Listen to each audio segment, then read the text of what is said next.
country. So what if it is something that simple that we could just put parents back in the home?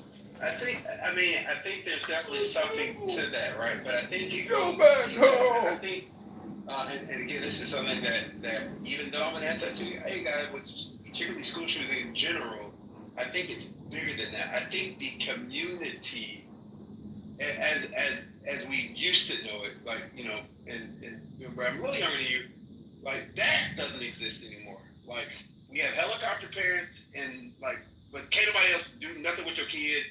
And we can't assist. Like, there's no assist. It's just like the parents, and that's it. Nobody else saying nothing to my kid. Yeah, I think that is it takes a village to raise a child. Yes, mantra. yes. And a lot of it is paranoia. Like I was listening to, and I don't want to get too far off base here, Brad, but I was listening to a conversation about like kidnappings, right? The traditional stranger kidnaps your kid off the street is about 100 to 200 per year in the country. The majority of them are family members. The majority of and 90, I think it's 97% of them are all returned within like a day or two, but it's mostly family members taking their kids, right? Something along those lines. But the paranoia around that has caused people to like isolate themselves from like the neighbors that live like right next door to them. And I think that plays into this because again, there's sometimes like your neighbor can see things that you can't see because you're too busy, or there's sometimes your kids will talk to your neighbors that they won't talk to you about, right? I was one of the few kids that talked about sex when he was, right? I was one of the few kids whose parents talked to him about sex when he was 7. My friends learned about sex from my parents because their parents would not talk to them and they were afraid to talk to their parents. But they're all of Christian. Hold on, let Adrian go. He asked. He was polite. He wouldn't tell everybody else and stuff. You said I could after the last one, but I get it. Oh, I apologize, Mark. You'll get to Adrian. Awesome. No, let Mark go first, man. Go ahead, man. All right, then Adrian. Let it toes. Go ahead. Yeah, there's something going on here, guy. Can I talk? If I'm up, there's something going on here.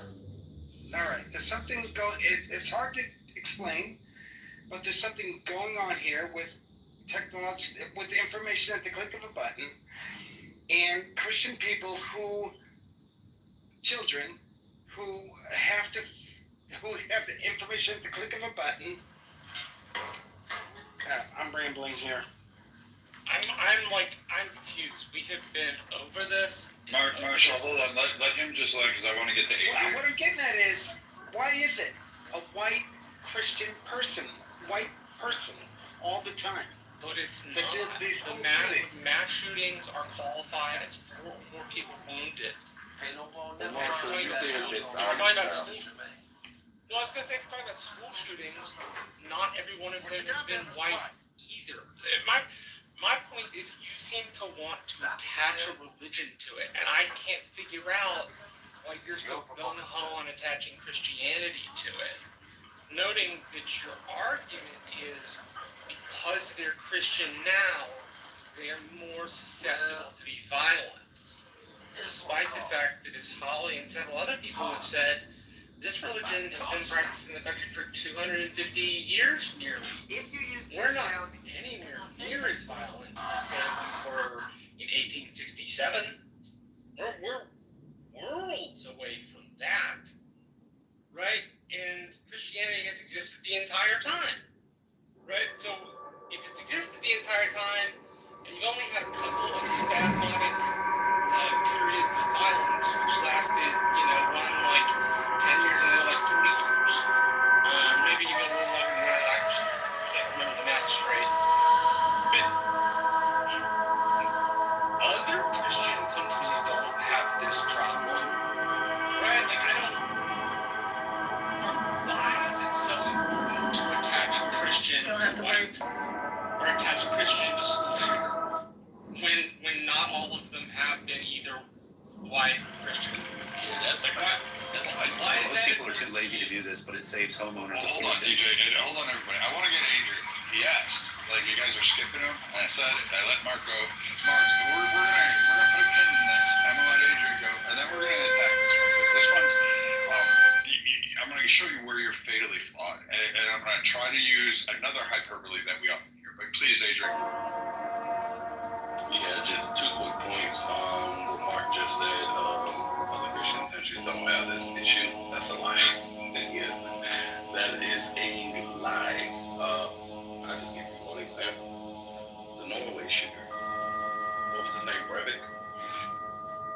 Killed all of those people. Norway is a Christian-dominated country. Right? So that's where you're wrong there. Something that Brian said about taking the parents out of the home. That literally happened in the late 90s, mid to late 90s, when schools was planting the idea into children's minds. Hey, you know, if your parent hits you, you know you can call the police, right? You know, if you don't like the way your mom is yelling at you, you can come and tell us. The guidance counselors and the teachers and stuff like that was planting these ideas in kids' heads that, hey, you can be emancipated from your parents if you don't like the way that things are going in your household. They stop. No, Father. Hands off me, woman. Don't talk about an invitation, man. Lady Stark. What is it? Usurping Kingslayer.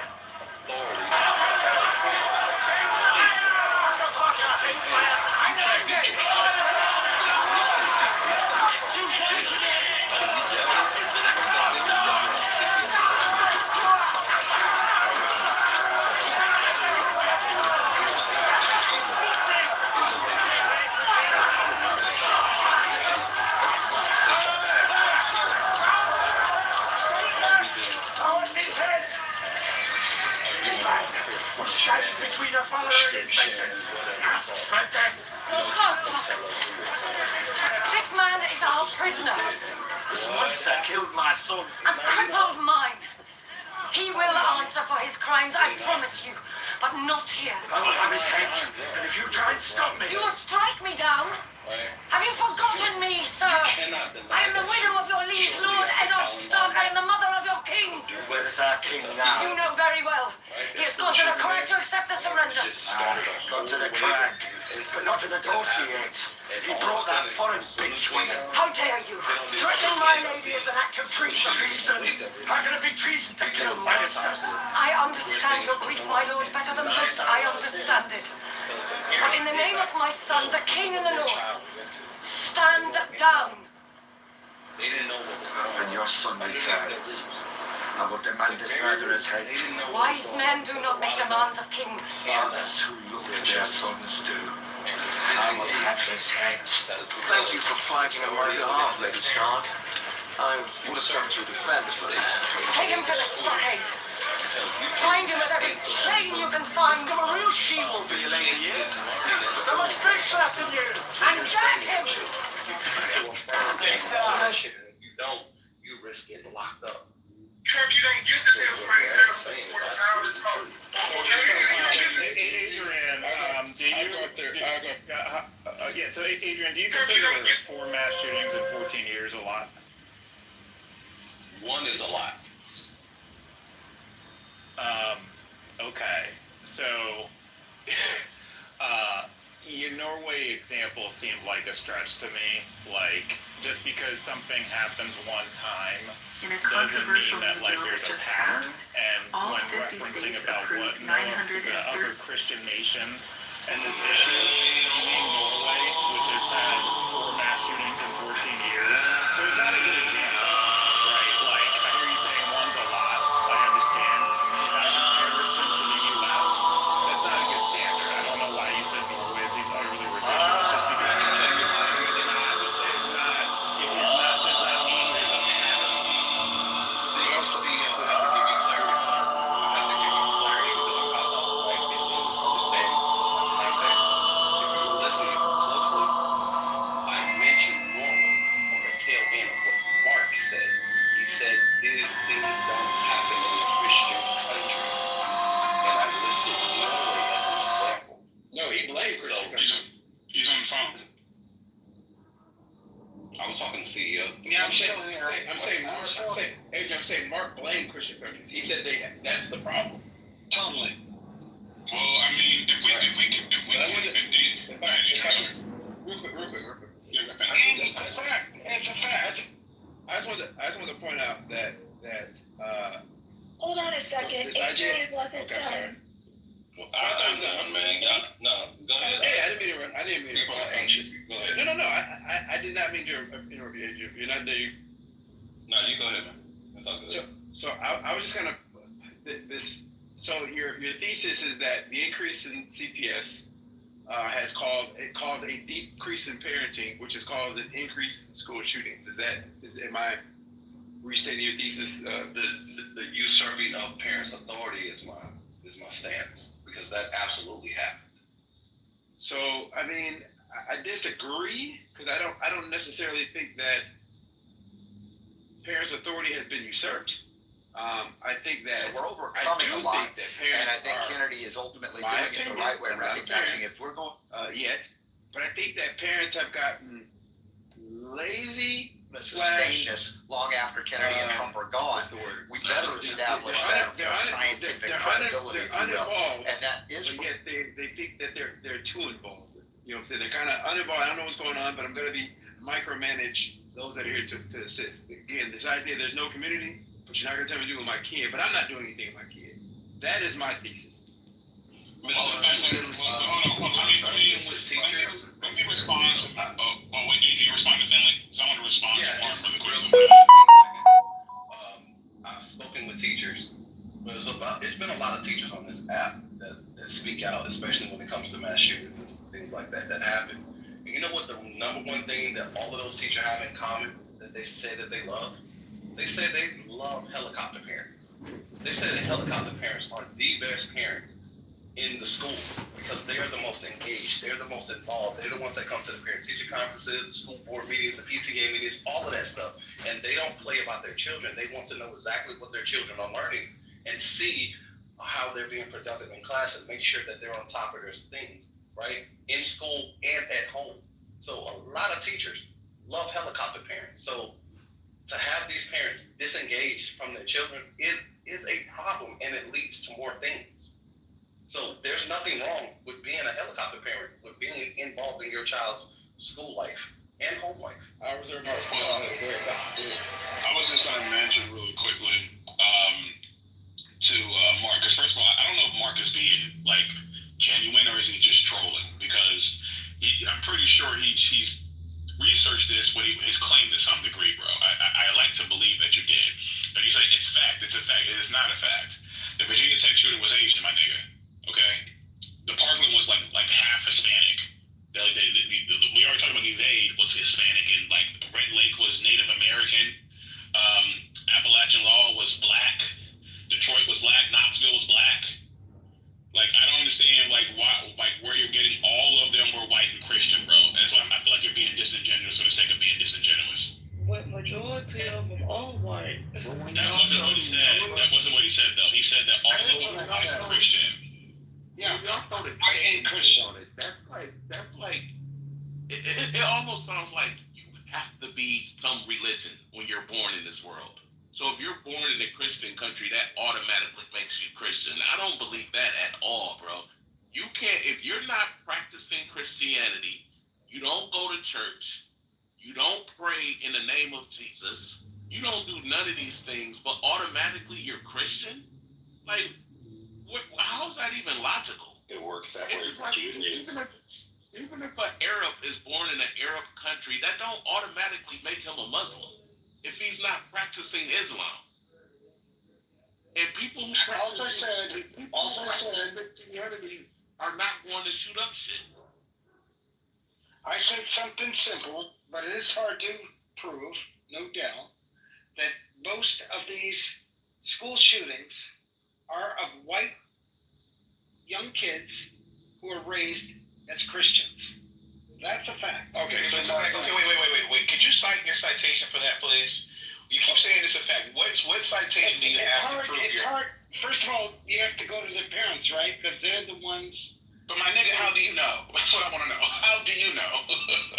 You keep saying this. It's a fact. I want a see your citation. So if we were to do proportionalities based on population, I'm sure it would be like, yes, there are more white freaking confused men out there that think somehow being a school shooter or mass shooter. No, but the reason why I'm saying, hold on, relax, chill, man. I ain't going anywhere. I ain't mad. I ain't calling any names. I'm not doing any of that. We're just having a conversation. Relax, drink some whiskey, whatever it is, smoke a doobie. Is that still the lingo today? I don't fucking know. Early right now. Just get to your point. Yes, ma'am. So the whole thing, if we based it off of demographics, I'm sure it would correlate on a per capita region. But again, you couldn't even do that because it depends on where you're going to cherry pick. Like Thomas just said, you have multiracial people doing this. You have all sorts of people. So the issue isn't the religion. I get the whole Marilyn Manson effect, but it's not that. Otherwise, guess what? it's always white. Hold on, dude. It's always white. Chill. No more of that. Mark, have some discipline, please. Just please be quiet. Let him finish. And it's not always white. It's already been, listed out for you. I don't know. Maybe I have to spoon feed it. But I'm telling you, they are not always white. They're not always Christian. And they, in fact, go against a lot of the religious teachings and a lot of their manifestos. So if I'm sitting here listening to you, I'm believing with the news media and a racial stereotype. Like, the majority of crimes in this country are committed by guess which race? Black people. I hear that a fucking lot. It's not true. It's not even remotely true, but I hear that a fucking lot, and it's that media narrative, it's that propaganda narrative. So this is part of the problem, Mark, is that you're actually not looking at what's going on in a case by case to actually look at solving the problem. I just said it may be as simple as that adding a parent in the home. I don't think it's Christianity. Christianity doesn't do that. I don't think Islamic, Judaism, Buddhists, or whatever fucking anybody else believes in is that triggering factor. I just don't see it. I don't. You're just, give me, it's a white Christian male that was featured on CNN. That's all you have. Can I say this, Brad? Mrs. Clark. I went ahead and I posted in the chat the more up-to-date information about mass shootings here in America, who's perpetrating them, so on and so forth, what type of gun they're usually using to do it, all the, just a lot. Now, it does not give the religious breakdown, right? That's where you got me. I would say I would be remiss if I did not acknowledge that, realistically speaking, a lot of mass shooters we've had have been white male, but that does not mean that we haven't had other. I think we all can acknowledge that. Of Christian persuasion. I'm not saying of Christian persuasion because I don't have the information or the facts to back it up. So I'm not going to say that. Now, as I said, I posted the link in the chat. You can read it. You can get more educated about it or see what the graphs and things are saying, right? In this case, I think that it's one of those things that's hard to predict because if I remember correctly, the gentleman that we're talking about is 21 years old, which means he was of legal age to buy weapons. Last time I checked, he did. Brad, correct me if I'm wrong. Did he have anything on file or was he seeing anybody that would have been able to label him a danger that would have put him on a flag list? For whenever he went to purchase that gun, it would have been flagged, well, technically, they were struggling with their identity since 2020. So was there anything on record to show or to be put on that background check when you run that would have labeled them as inaccessible to a gun? No, right? No, nothing that's been reported yet. So no. Yeah, so he wasn't seeing a doctor while he was struggling with his sexual identity that would have been able to annotate that and submit that, correct? Correct. Okay, this is one of those freak things where unfortunately he purchased the gun legally and he went and he did it. There would have been nothing realistically anybody would have been able to do to stop it. That's just the facts of it. It's fucked up. I hate the fact that he went out in a coward's way instead of standing 10 toes down and facing the laws of justice and facing those fucking people. It's fucked up that those children had to go through that and some of those children had to use themselves as shields to protect other children. It's just one of those type of things because the reality is what, when it comes to individuals like this, they're going to find a way to do something one way or another, right? And that's the facts that we're dealing with. All this if, and, shoulda, coulda, wouldas, and what about this, what about that? No, you know how I am, Brad. Deal with the facts of the case. Don't add shit. Talk about it in the context that it is. Yeah, but the facts is the context saying is it's Just saying, it's just one of those things. It's kind of wild, respectfully. And hello, Miss Clark, it's been a while. It's kind of, I don't know necessarily know I want to accept that. But we're pushing back against this thesis that they're white Christian men. That is definitely not, the evidence does not. So listen to the reason Christian. Wait, because I don't mind doing this. We can wait, hold on. So why don't we do this? So Thomas actually had a whole list going. I don't know if Thomas can do it or somebody who's got, because like right now I'm trying to figure out how to not break this crock pot. I'm now on my third one. So what I'm trying to do is let's see. Can anybody break this down real quick? What is the race of those? And I'm willing to bet it probably is overwhelmingly white.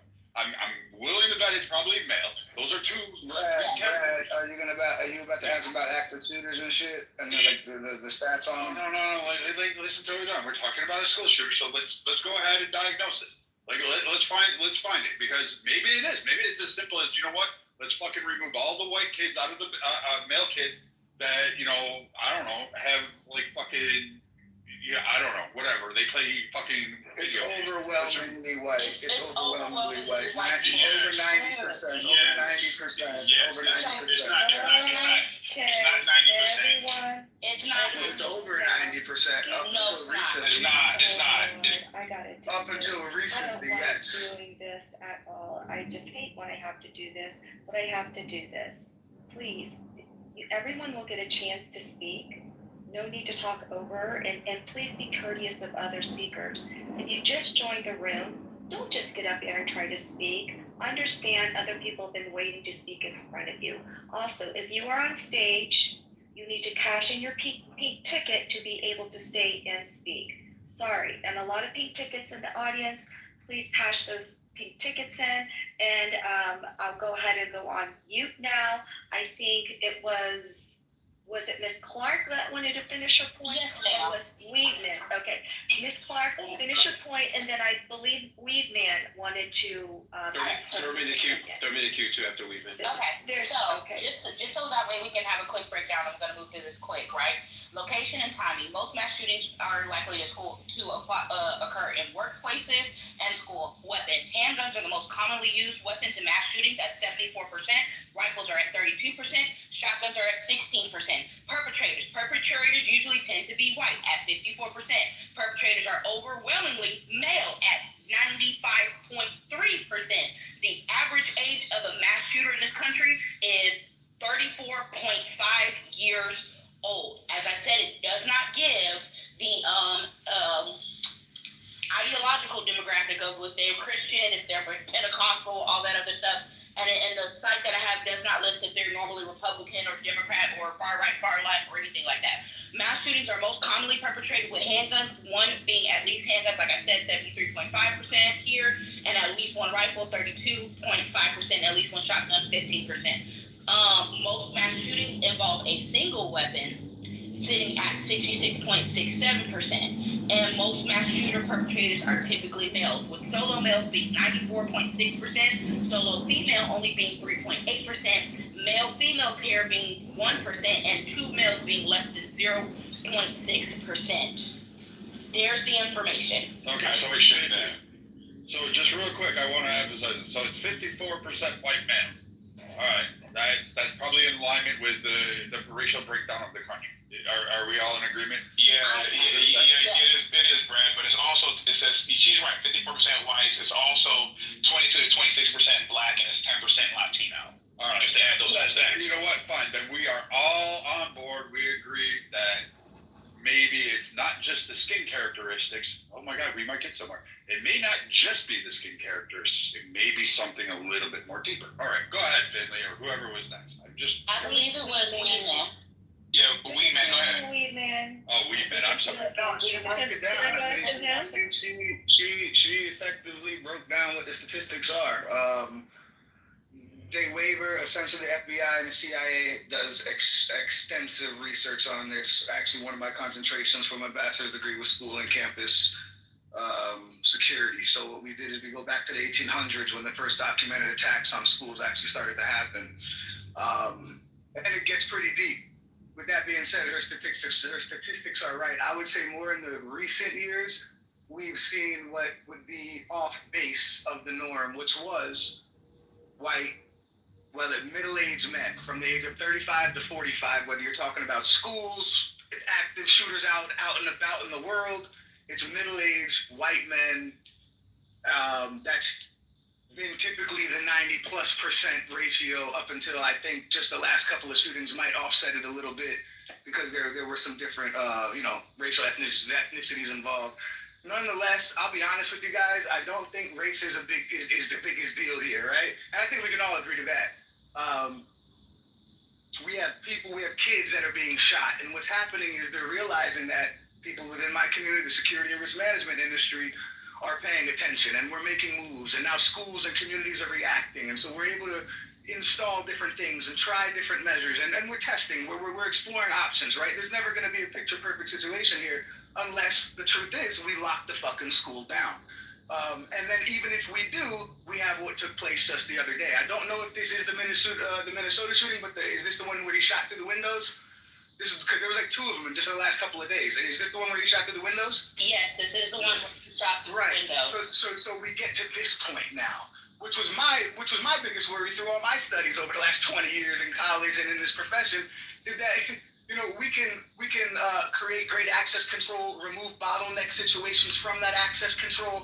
We could do a lot, right? What we can never stop is somebody from the outside just shooting fucking in. If somebody's determined to shoot, kill, and harm, they're going to do it. They're going to find a way, whether it's a bomb, a knife, a sword. You look at China, you look at England, you see all types of violent acts in mass, right? And they're not used with firearms. I think just a couple of years ago, some fucker walked into a goddamn mall with a goddamn sword and chopped fucking 33 people up. Now, did most of the people survive? Yes, and I think so there's a difference there. Nonetheless, race, while it's a topic in the discussion, those of us in this industry are cued in on what's taking place, on the actors, the people that are investigating these things. They're aware of these breakdowns and these statistics based on the information we receive. And I could just say I don't think that should be the main sticking point in conversation. I think it's divisive. I think it doesn't allow us to get to a solution. And I'm going to pass the mic real quick. Sorry for being so long. Can I speak, please? Can you guys hear me? Yeah, I'll let you go ahead. Go ahead. Yeah, good. You want to come now? Go ahead. I'll go Miss Fifi. Miss Fifi, you can go. I'll go up there. Thank you. I just wanted to know if we brought up mental illness, isolation, bullying. I think when you have that combination, it just adds to the piece of the puzzle. That isolation, especially from their parents. The parents don't know what's going on. So I think mental illness needs to be really up there too. I mean, gun prevention, of course, but these kids, some kids out there, I don't know what's going on with them, but yeah. So the National Alliance of Mental Health says that, real quick. No, it's Mr. Finley's turn. Thank you.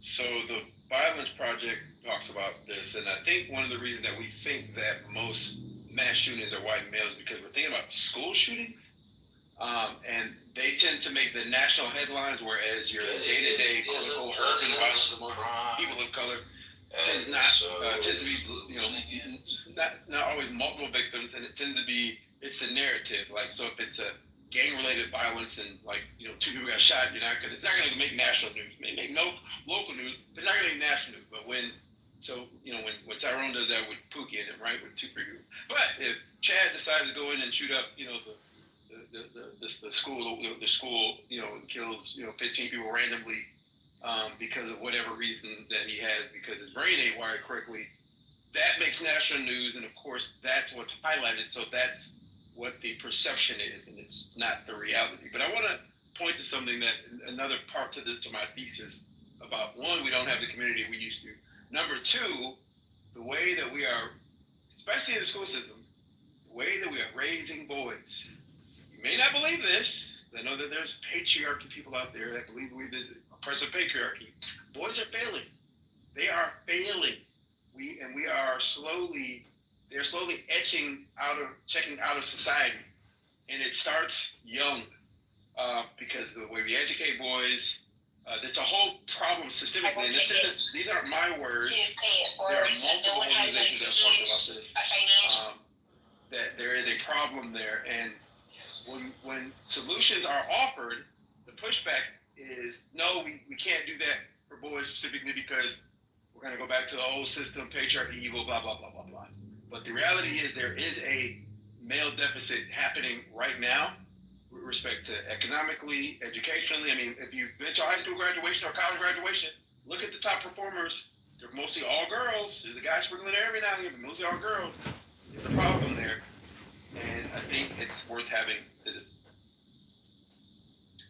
I think, wait, someone want to jump off? Someone jump off their mic. No, I just needed to ask somebody who knows how to cook. Do I heat the crock pot bowl up first before I put it in the stupid fucking thing? Dear Mrs. Bradley, no. No, you don't do that. That's funny as fuck. So you just put it in as is, right? Correct. Yep. All right. Go on. Is the fire department on your speed dial, Brad, before you do that? Just make sure the person. Brad, you better preheat that fucking crock pot, bruh. He's broken more kitchen End appliances up with than a fucking screw worm. an entire country. I swear to God, he's blown up more kitchen appliances than anyone. What is he making? I'm surprised he's still around, bro. Hey, what is Listen, he you're very resilient. Excuse me, I'm sorry, Mrs. What is he making? A pile of mess. That's what he's making. You know, Bradley. he actually food. Grits, bro. Bradley, what are you making, honey? I'm gonna try to make a shepherd's pie. And Just think of fire- grits. He's making shepherd's fucking pie. He's making shepherd's fucking pie. Whatever, the video thing. It says an 8-step recipe is easy. I just needed a crock pot. So I got a quarter lamb. Baby, no. I shaved The that lamb thing. is cooked in the crock pot. We're not putting the potatoes. We have to boil the potatoes, mash them, and then bake them. This is fucking way too complex. I'm just doing it by this recipe. We'll see if it goes and happens again. Yeah, I got you, bro. I got you. God bless you, bro. The first thing you want to do, Brad. The first thing you want to do, Brad, is you want to score the crust with a little mat. You can't say the word score. He doesn't know what score means, Blake. He thinks he's thinking about football or rugby. Okay, let's get back to the conversation, please. All right, so back Family to style. Just don't talk over. Just don't talk over each other. Did someone new want to get it? Yeah, I was gonna resume. I'll get in I'm there. gonna get into. Because I remember something about mass shootings being 4 or more, and I think that's like intellectually dishonest. Because, like, for example, if I'm in a street gang, and I know my ops are standing in front of this gas station, and I go do a drive-by, and 5 people get shot, people are still not going to call that a mass. If you could say technically it is, but no one's going to call that a mass shooting. Now, if a random guy walks into a Walmart and just starts shooting up the place because he's crazy in the head, that's a mass shooting. So I think just because something legally says 4 or more, we all know what really a mass shooting is compared to like gang activity. Well, we have to define what drive-by shootings, DJ. Again, this is a lot of us have a 1990s view of like violence. That isn't as common as it used to be. And believe it or not, I get the legal definition, but the 3 or less is not as rampant as you think it is. And gang violence is tracked a little bit differently, and there's a ton of data on gang violence. But I know that we're trying to make the comparison between the drive-bys and the school shootings. And again, I address that there is a narrative problem here, to be fair, which is why we think it's all white males. But that drive-by narrative just isn't a thing anymore. Not saying it doesn't happen, but it's not like it used to be in the 90s. It's like rare, very rare. Detroit's way more calm, but do you guys want to, like, just for sake of argument, define mass shootings in a very specific way? Then we can all be on the same page with each other. A mass shooting is defined as 4 or more people being shot at one time. So let's stick with that. We stick with that. All right. For simplicity's sake, thank you, Marshall. Yeah, and if That's regardless. There's another term that we could add in. I think technically, is it a catastrophe in this case? Well, I think anybody being shot is catastrophe. Two or more deaths define catastrophe. Sure. But my thing is this: is to DJ's point, it's almost as if we want to. It appears this way, as we want to sit back and kind of differentiate the killings of one group compared to another. If someone goes into a bank or a school or whatever and starts killing a bunch of people, now the gentleman, as far as I know, the two children died, from as far as I know, in the shooting that took place recently. If a guy is driving and trying to get his ops and he ends up shooting, 4 or 5 people, the death is the death. But like how they died or for whatever reason they died should not matter. Yeah, let's stick with the basic. They were killed. So I don't like playing the semantics game respectfully, saying, oh well, he did it because of this X, Y, Z, but this guy did it because he was running away from the ops. He was trying to deal with the ops. So I'm just like, well, they murdered niggas, and that's all that matters. But that's just Thomas, the context does matter, right?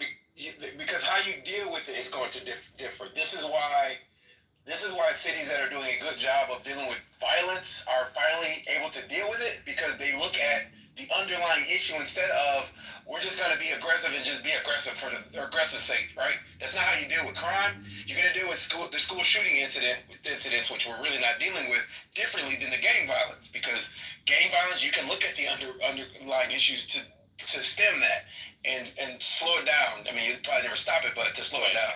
But to that point, Mr. Finley, as someone pointed out to the chat, hold on just 1 minute, please. I'll just be brief. Are we discussing mass shootings in general, and specifically in this case, school mass shootings? Because the remedy and the prevention of it does have some different variables. So which one is it, gentlemen? I thought we were specifically talking about school shootings, but all right, let's stick with that. Let's stick with that for simplicity's sake. I mean, school mass shootings specifically. Yeah, sure. Okay, let's stick to school because it's in the title. If I can help shed some light on this situation to help y'all out. Help us out, brother. Go ahead. I actually live in Minnesota and I actually work with the BCA, and I've been working on this case.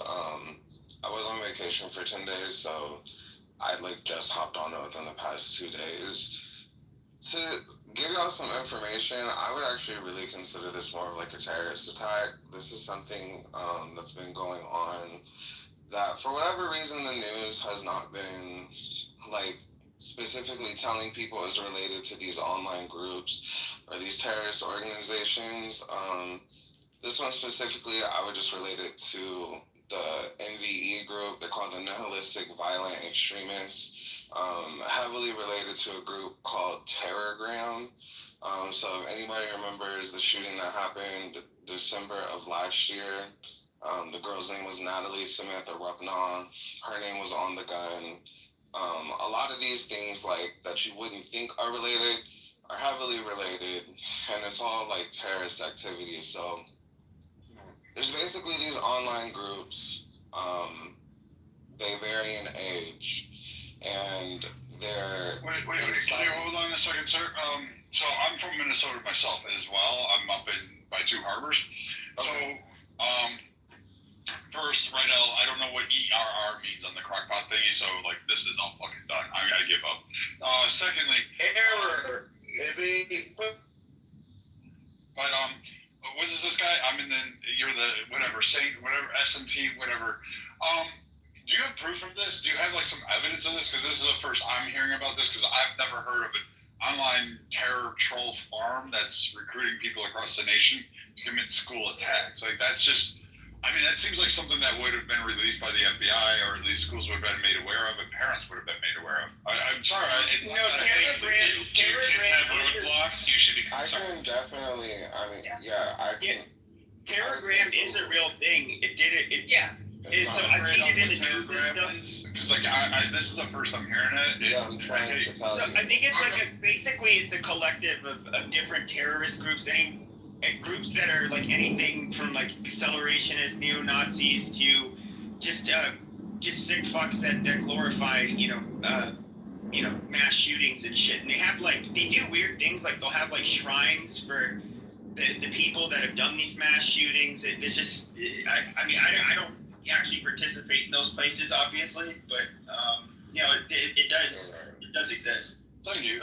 Thank you, Pete. SMT, can you elaborate a little bit more on what he said too? Because like again, I'm not trying to draw anything. I'm not trying to make a mockery of anybody. I have ignorance on this. I am completely ignorant to this facet of this conversation. Telegram as IMC is actually is very. Can I let SMT go, Meg? You can go right after him, but can we let him go? Because I really want to hear this. And since he brought it up, I heard what Pete said. And I value what Pete said. I just want to hear what SMT has to contribute. Yeah, I think a lot of people are ignorant. That's the only reason I came in here. I know that I was ignorant to this, so I'm just trying to like lay out the facts so people aren't ignorant, because it's actually a big deal. Do you have sources like we can post? Because KK's got spirit fingers and a hat, but I don't know if she knows what it is. So once I finish talking, like I'll gladly post like some links on the research that I've done that I'm allowed to like post in the chat for you. Okay, thank you. So basically,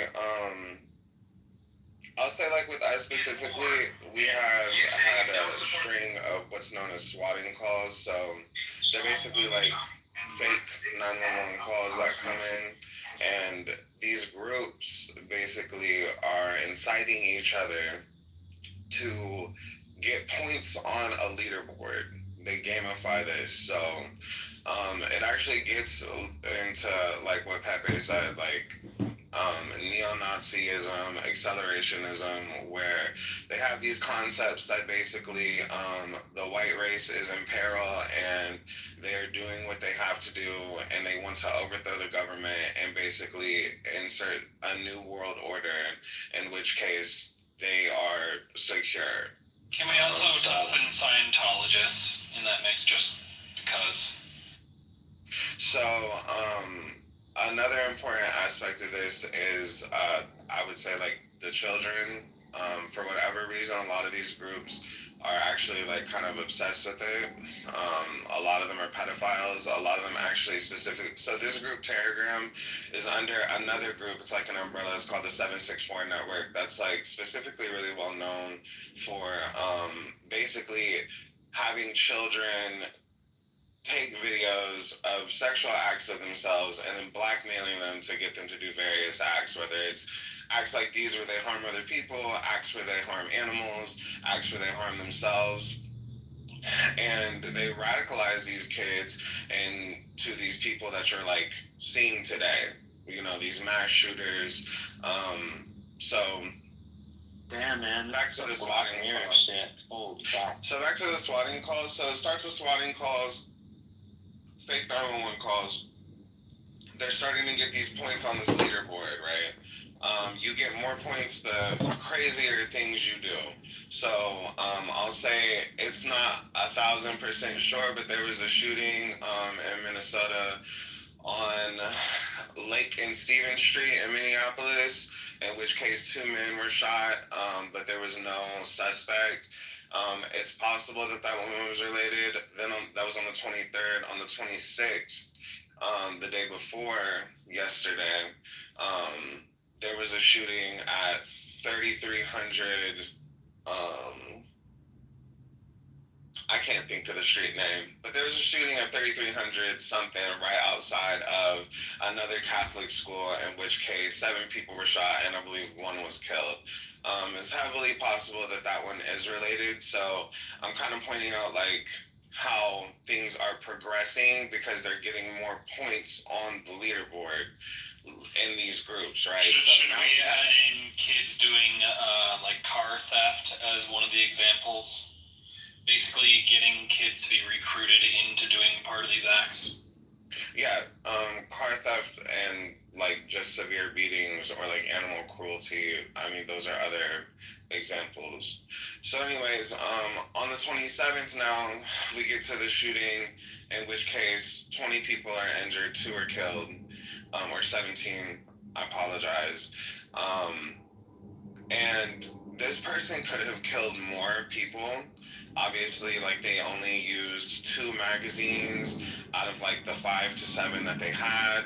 They also had 3 pistol magazines and they had a shotgun. From my understanding, that was not used. And then they got away. Actually, to be specific, yesterday they did get away, but instead of driving off, they stayed there, walked around in a park, and then killed themselves. When they do these bigger acts, this is where you get into like the Satanist ideology of it. They consider themselves, they call them a saint. They anoint them, quote unquote, as a saint. And that's why Samantha Rupnall is like a great example of that, where she references somebody in like Turkey who killed a few people at a gay bar as a saint, because in these groups, whenever they want like notoriety, some strange reason, doesn't quite make sense with the nihilistic point of view, but they want notoriety, they get clout, quote unquote, and they become these saints. So the higher you get on the leaderboard, the more people you kill, the higher chances of you becoming the saint in the group. So I'll kind of leave it at that. I just think it's important to like note, because for whatever reason, like I said, they don't share, like a lot of these cases are heavily connected, and it's not really hard to like, I guess, find that from just like reading. But it's important to know that these are like terrorists, like real terrorists. This is fascinating. Can I ask you a question? Yeah. Yeah, bro, this is absolutely fascinating because I've never heard of it. Yeah, no, this is crazy, and if this is happening, I just could imagine foreign governments leveraging, this is a new kind of troll farm, if you really think about it. We have a similar thing, this whole vigilante thing going on here in Calgary, where the gangs are getting little kids to kind of pose as, to try to find out sexual predators. This is in Calgary, Alberta. And we have a lot of very conservative people, conservative Christians and conservative Muslims here. And they're really, I don't know anybody that likes sexual predators, but there's been a couple cases, I think, through this year where kids under the age of 14 were luring sexual predators. And just last week, one kid got picked up in a van with no windows, and their friends followed him around, and they brought the cops in and they arrested the guy. So this kind of vigilante, for whatever cause, whatever reason, going out of your way, doing crazy shit. Whether it's can I add to that? Yeah, here? crazy. So I own residency in Alberta, so they're actually attached to the ICE unit, the Internet Child Exploitation Division. The only reason why I know that is my husband does K-9 training for the RCMP. So I know exactly what you're talking about. 2 of the cases were actually attached with law enforcement with parents' complete involvement. So it's not complete vigilante. However, I know what you're saying, but I just want to make sure, the case you're talking about, I know exactly what you're talking about. The ICE unit was a part of that. It wasn't just kids for the hell of it. So I have a question to those that are, because again, this is fascinating to me. I did not know this was going on. Thank God my kids are grown. So why hasn't this been brought up in the news? Why? We just had this Minnesota school. Jacob Fry. Hold on. Wait, hold on. I've got Jacob Fry on my fucking TV right now giving me the "we just need the ban" speech, and then we're going to rally this with Ilhan Omar going, America is a terrorist country and we need to stop this vile hate, and going down these rhetorics, but nobody mentioning this part. This, parents knew about this because, they're working, they can only do so much in that time. But if they knew this shit was actually going on, they would be like me, hold on a moment, what the fuck is my kid doing? This shit is harder to control. I didn't ask you. Hold on. I didn't ask you. I asked like the people that are in the U.S. that know this. You just found out. You're in Calgary. You don't know this. So like who knows this? Brad, as someone who's in Minneapolis, these are the same people that the police force left loaded guns inside their cars during the very first night of George Floyd protests. The cop car gets broke into, and so because they use the claim from the police, go get the loaded gun that someone broke the cop car because they just wanted to cause damage to the cop car, nothing more than getting a gun. They released tear gas indiscriminately to everyone. Same people. So, I'm not surprised. Brad, I was gonna drop your cast. Thank you, Mr. Fenley. I just want to say thank you for asking that question, because I didn't know that either, and it makes a lot of sense, because now I'm thinking like these are not like lone wolf incidents as we thought before. Probably there is something to it, that is a network that we can look at. But this is really fascinating news for me, and thank you, I'm the Saint, for saying this, and also Brad for investigating. Yeah, thanks for this room, Brad. I mean, this is fascinating. The same shit's gonna end up happening in Canada too, so it's not completely off topic, shockingly. I agree. It's something, excuse me, Mr. Finley, I'll go right straight back to you, sir. Something that's interesting, and it goes back to the full circle of what someone had brought up earlier, and we've only had this room open for an hour, which is the parent being removed from the actual family, the parents not being actively engaging with their child, so these young teens in particular can engage in really deep dive search onto their tablets, onto their computer screens within this community. So it kind of does tie into it. I'm opening my eyes to it as well. I'm the same. I would love to do a room on this topic just to open the ears and eyes of parents that may have young teens. I'm going to add you as a friend right now, and I would love to chat with you about this. Go ahead, Mr. Finley, and think. So with this group specifically, because I've heard of it before, but from my understanding, it's like very fringe and like only a couple of cases here in the States, because it's not just here in the States that this group has had influence on. There's like other instances in other countries, but it's like very fringe, and it's like the connections aren't there to say that there's a pattern that we have to do that it requires a response. I think again, there's only been like 2 people that are loosely connected to this particular online group, as far as I understand. Can you go into more detail about what you understand about? So it's been mentioned. So I study criminal justice still, and I read a lot of stuff like by the Violence Project, the Innocence Project. Like there's different groups that I read a lot about, and I've heard this, like whenever there's a mass shooting, once the dust settles and like the facts come out, and not in the news facts, but like the facts come out from the organizations, they talk about, what they've investigated, et cetera, and they write about this stuff. Like it's been mentioned, right? But it's not that there is a clear. It's not been mentioned enough that there's a clear link between all of the school shooters here. There's only been 2 in which this has been loosely mentioned. And when doing the Madison is one that I can think of off the top of my head. I forget the other one, but I know the Madison shooter because that's when I first. Because I used to be in law enforcement in Wisconsin, so I still follow a lot of stuff there. And so the Madison shooter, and I forget the other one, but the Madison shooter for sure. But there's one other one, but I can't remember the name of it.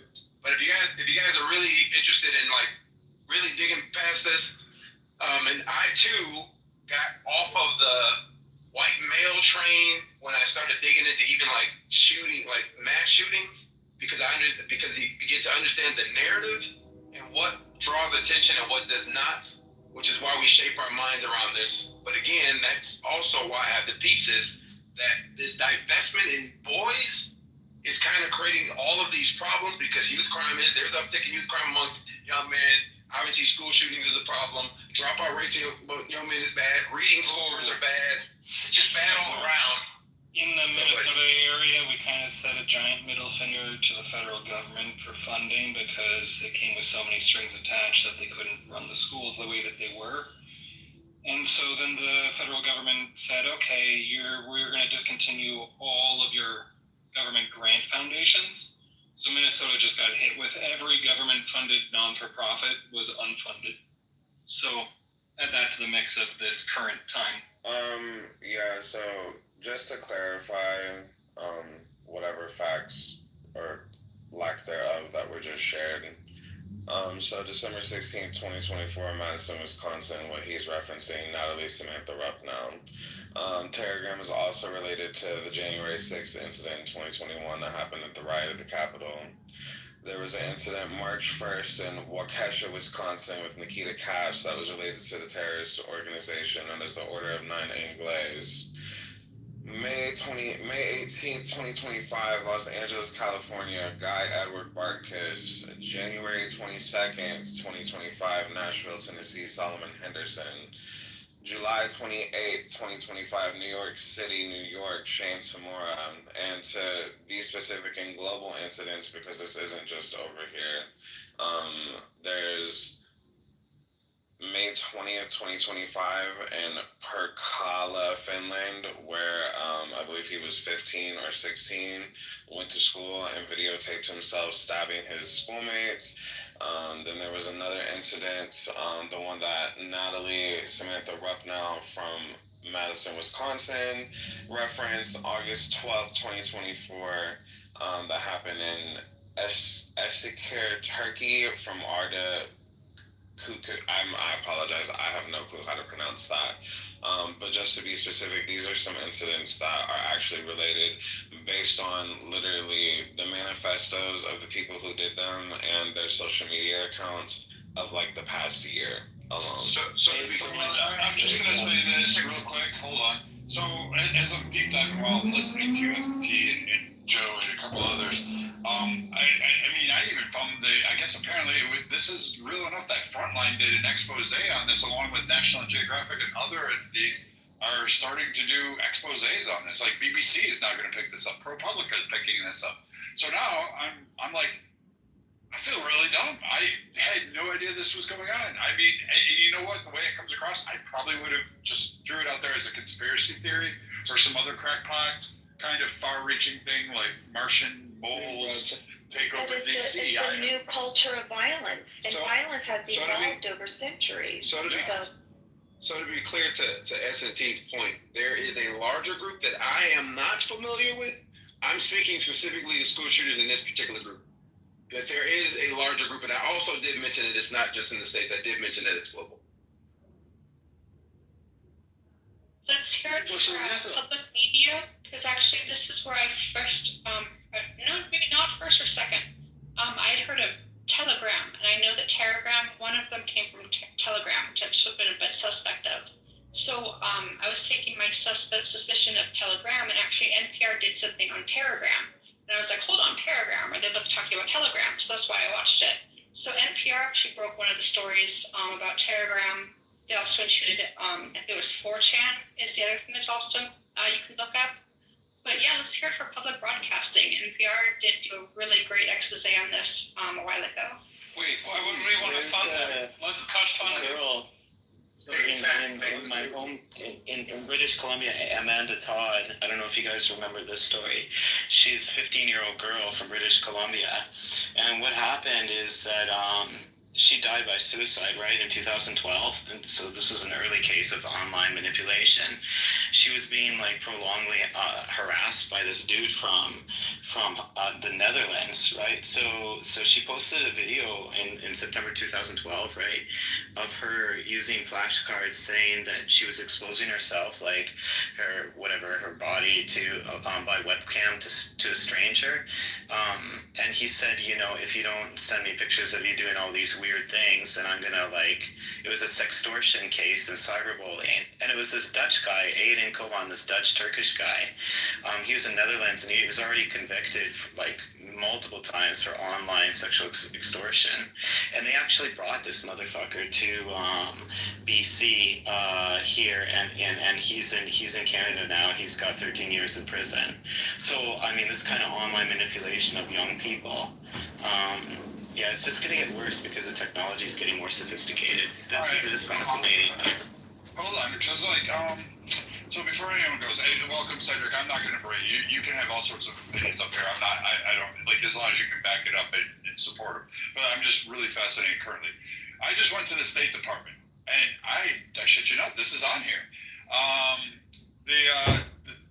The Department of State is designated Telegram Collective, and its 3 leaders as specifically designated global terrorists pursuant to EO 13224 as amended January 13th, 2025.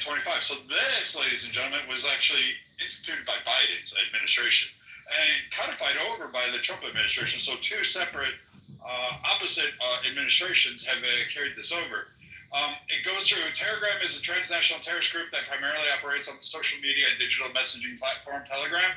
The group promotes violent white supremacists, solicits attacks or perceived adversaries, and provides guidance and instructional materials on techniques, methods, and targets for attacks, including critical infrastructure and government officials. The group also glorifies those who have conducted such abhorrent attacks.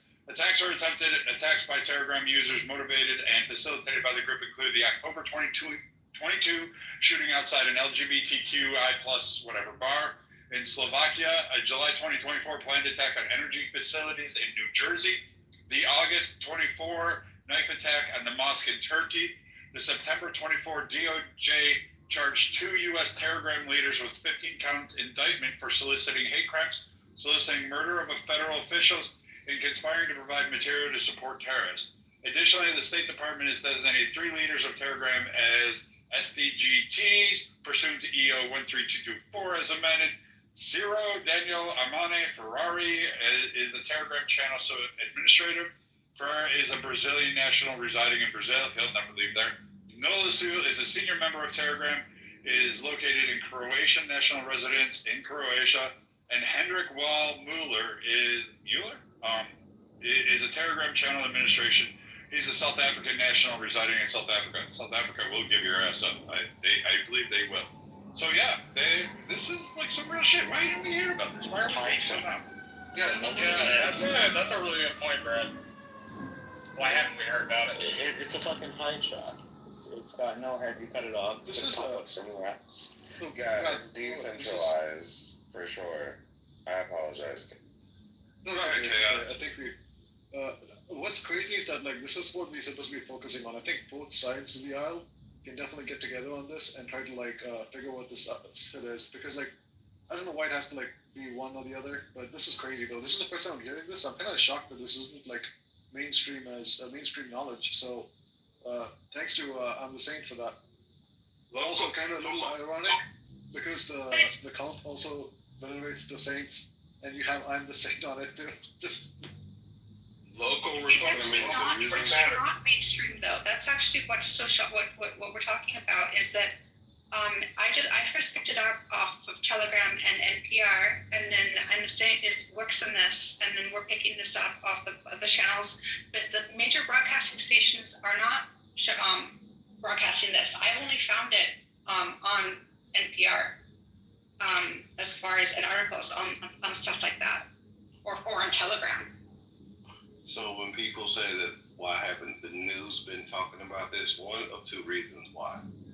One, if this became mainstream media coverage, then A, you're going to legitimize them, or B, you're going to drive them underground. No, option C, you're going to glorify it. It's the same reason why. That's what I mean by legitimizing. Yeah, I was gonna say, it's the same thing as to why when human trafficking operations take place, it's not broadcasted, because what we don't want is for people who are sick fucks to get off, right? Exactly. On seeing the victims and the cases and the information. So you generally would have to know where to look to actually see the court case and the entire operation from beginning to end. So I think that the moment, you're right, sorry Adrian, you're correct. The moment you legitimize it and you bring it to surface, you're indirectly recruiting. Exactly. And then there's VPNs, and there's all sorts of different ways of hiding exactly where you're living. I mean, it sounds like these guys are pretty committed to the cause, and they've been doing it for a long time. That's why we know who they are. But if you have crazy kids using the internet to do crazy shit, if it's a one-off, good luck trying to find out who they are. Like, you know. And the other thing is that, you know, how much control do you want over the internet, right? Control, like, even all these massive social media companies or internet companies, whatnot, they can't have total control over everything. Like, it's a hard problem. I mean, Well, that's actually one thing. That's where they flourished. One of the reasons it flourished so much on Telegram is because it's very unmodified or moderated. Yes, Telegram is significantly unmoderated, so that's why it flourished so well on Telegram. Yeah, I was gonna say, like, I mean, a lot of social media is like controlled by somebody.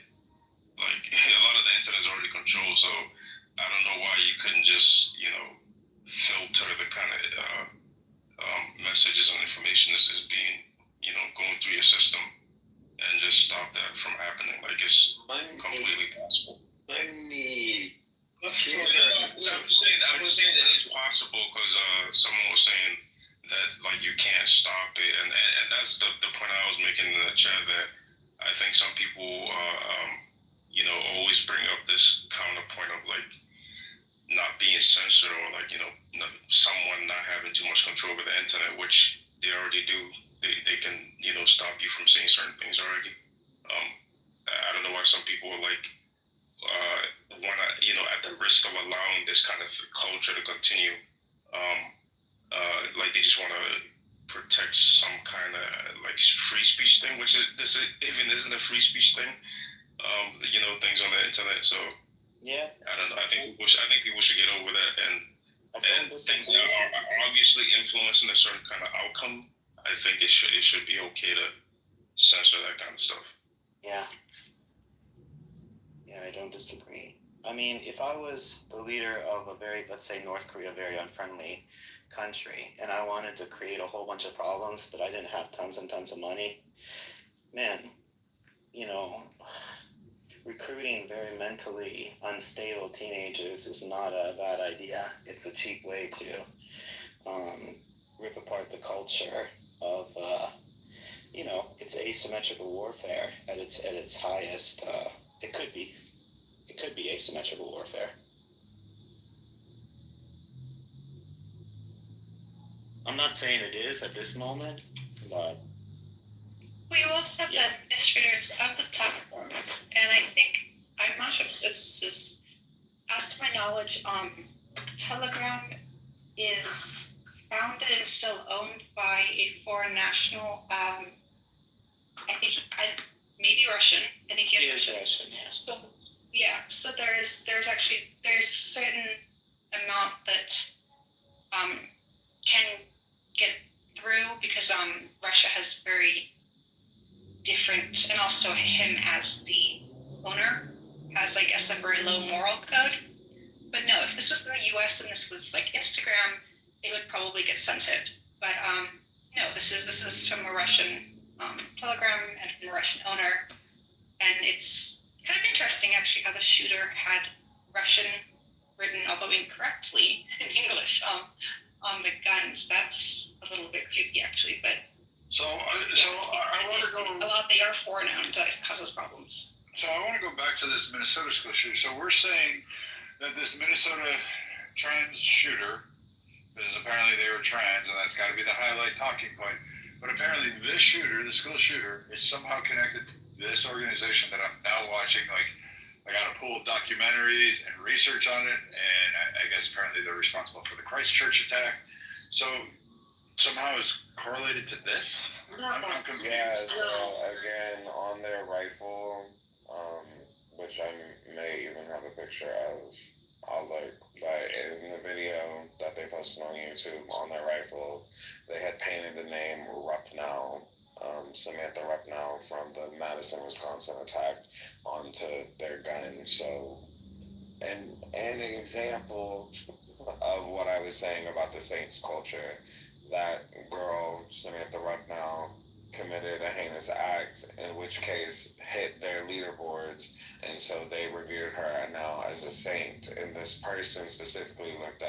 me at the rep now, thus putting her name on their gun. Right, it's like these crazy fucks in Europe who say, like, in the name of, I don't know, what is it, ISIS or something, they kill someone. It's not as if they're an organized insider member of ISIS. It's just that they go online, they spend all this time in their parents' basements, they get inspired by them, and then they do shit and they want to claim association with them. It is a loose association. To what degree or not, well, that's, debatable, right? Under how much influence is probably a case-by-case sort of thing. But it is one of these things where the intentions of the individual person is terrorism. And they may claim to be, part of this terrorist group, but they may have never been to, ISIS, they've never been to Iraq or whatever, Syria. And so it's one of these things where, crazy people with lots of bad ideas meet each other, give each other worse ideas, and then claim association. I just don't. So I just want to, anyways. I'm not even trying to give like personal opinion any of this. I just think the facts are important. I'll just give an example of, I brought up March 1st in Waukesha, Wisconsin. Basically there was a boy who killed both of his parents. Waukesha. Thank you. I have no clue how to say it. Waukesha, Wisconsin. He killed both of his parents, and during the trial referenced the Order of Nine Angles. So this group, also known as the O9A, they're actually like heavily organized, and they have like roots back to like the 1970s. And this group specifically goes out of its way to have its recruits rise through its ranks by basically infiltrating political sectors, law enforcement sectors, basically to help them do the things that they are doing. And this is a global organization. One example is, I think it was 2020. Let me look through in 2020 there was a person in the U.S. military, Shandon Simpson, who was found to be like one of the people that was in this O9A order. So to like basically give like a visual concept, there's a large umbrella known as like the COM network. Under that umbrella, one of the groups is like the 764 network, but there's other ones like the Ottawaffen division, groups where they have arrested some of the higher ups, just like Telegram, they have arrested some of the higher ups, yet we still over the past year have had multiple occurrences where people are tied to this network and committing these heinous crimes. If we're like on Clubhouse right now and we're all in this house and we see each other every day, and we hold true to these ideologies, I mean, I think like, for example, we know how people on Clubhouse historically over the past 5 or 6 years have planned huge events, have done like things, you know what I mean? The social media networks that they're using are simply like this but encrypted. Discord is just like this but encrypted with better text form. Another one is Signal. Was it last year that they were mad at the president because those military plans they were talking about them on Telegram, and they invited the journalists and they screenshotted them? Like, these are encrypted networks that a lot of people are using, that basically these people are using them to keep this violent information that they're sharing amongst each other safe without obviously getting caught and arrested. They're sending out, like books, zines, programs, whatever you want to call it, on like how to make poison, how to make bombs, how to properly kill somebody, how to properly plan, something like this, in which case to like route yourself into an area and get as, these are like things that are actually like, in my opinion, in some cases, very well organized, depending on the person. And I would say this from the evidence of, you have the people who are just calling 911 with fake information, and then you have the people who are actually starting to commit these acts, and then you have the people who are doing like these bigger events of terrorism. So, I understand all that, but here's what I'm drawing, like, based on what you cited, and then what I'm reading, because, like, I'm just completely fascinated, and then what I'm watching, like, just quickly on clips here, everything goes, it's white supremacy. However, I'm going to carve this one out. There seems to be, it does have this, like, nationalistic tendency. I'm not going to discount that. But I'm confused as if the leaders, not all of them, they're not all white. That's an amazing part. And not all the people in this seem to be, like, I would say white supremacist, but it's labeled as a white supremacy. And, I mean, I think the reason why it got missed and why people aren't aware of this actual being spread, because this is actually calling, like, I'm looking at, like, chats that they've managed to, excerpts from court cases. They're showing, like, oh, target your church.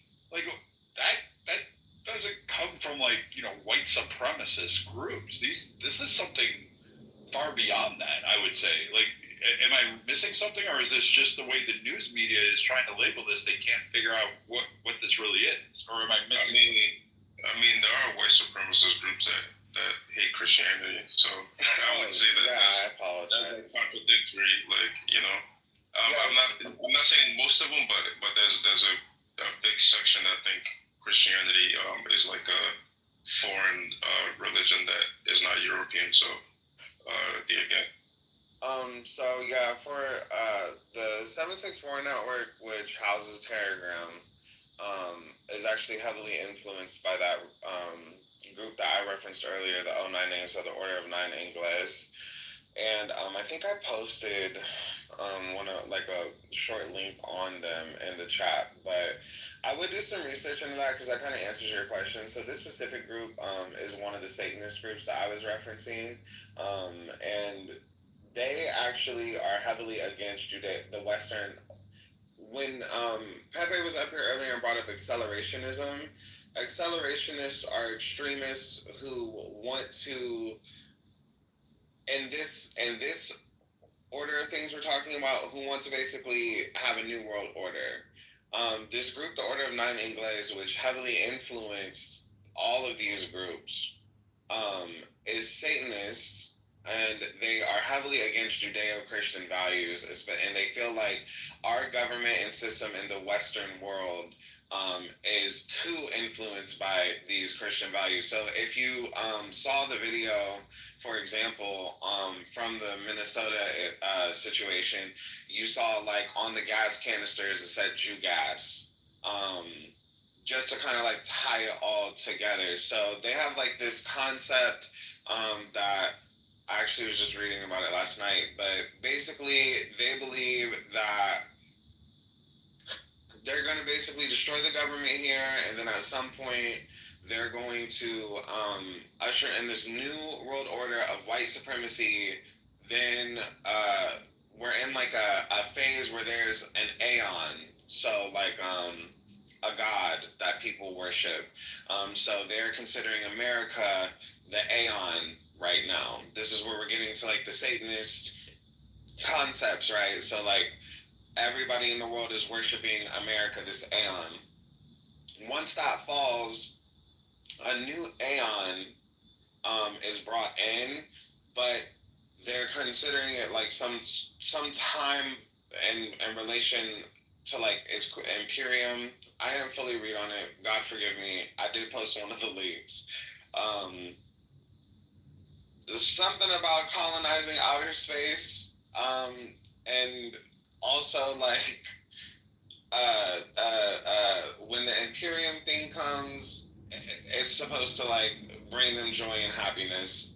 So as far as like the white supremacist aspect, I'll just say no. I don't think you have to be necessarily white to be a white supremacist. Because Solomon Henderson was most certainly black, but was definitely citing things from white supremacists and like using a lot of that language.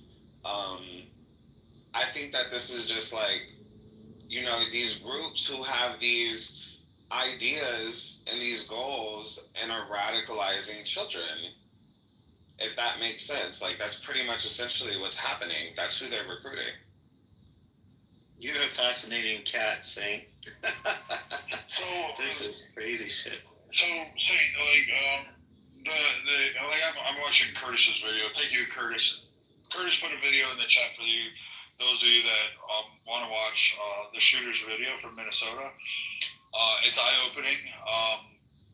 Be cautious that you're not watching it in a place that, like at work or something like that, or around your kids, and don't stream it to your TVs and be dumb about it. It's disturbing.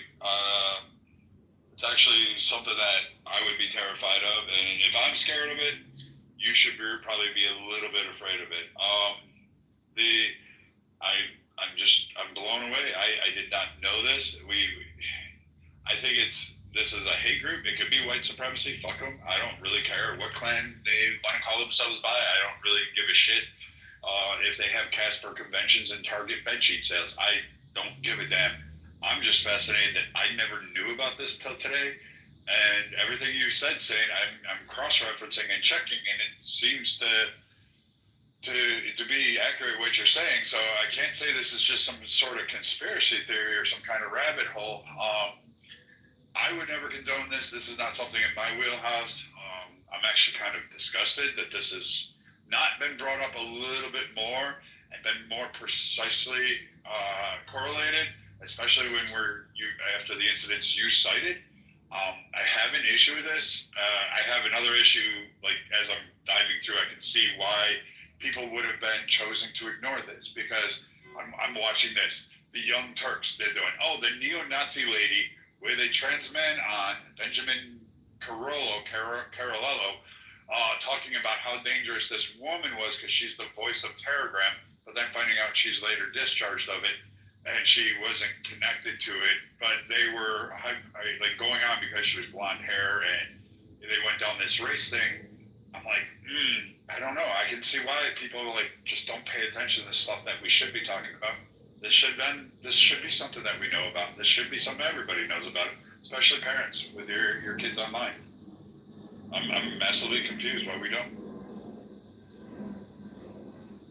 Yeah, I want to leave, so I just want to say quickly before I go. Yeah, so I came in here. I didn't see any rooms talking about it, but I work with the Bureau, the BCA, the Bureau of Criminal Apprehension, and so basically what I'm sending are just public links that I found, because I just literally went back to work 3 days ago now. Yeah, yesterday was Wednesday for me. And literally emails hopped in, and then this happened yesterday. And so these are just the immediate things that my research brought me to, that are public. The information I'm sharing to you is public stuff that I can actually give people, that I just think is important, because it's something that the news is obviously not informing people on, and they're targeting kids. A lot of these groups, sexploitation. It's not anything in reference to gender, or there's boys and girls. It's not anything in reference to political ideologies. As you see, when you pay attention to the Minnesota one, for example, it doesn't make any sense. A lot of people would be like, okay, this is a trans person on the left, but the person's citing this Republican guy, but at the same time it's killed Trump. These aren't anything that I would say are held by any defined lines outside of these people specifically reference their hatred of humanity and humankind, and they are enjoying the concept of getting notoriety from killing people in their early 20s. They're in their teens. They're 16 years old to it's important for people to kind of just be aware, especially if you have kids who are on video games, or who you're hearing referencing specific stuff. parents are getting charged now for Samantha Rucknow's dad got charged. The one from Madison, Wisconsin. I think that may have been the first one.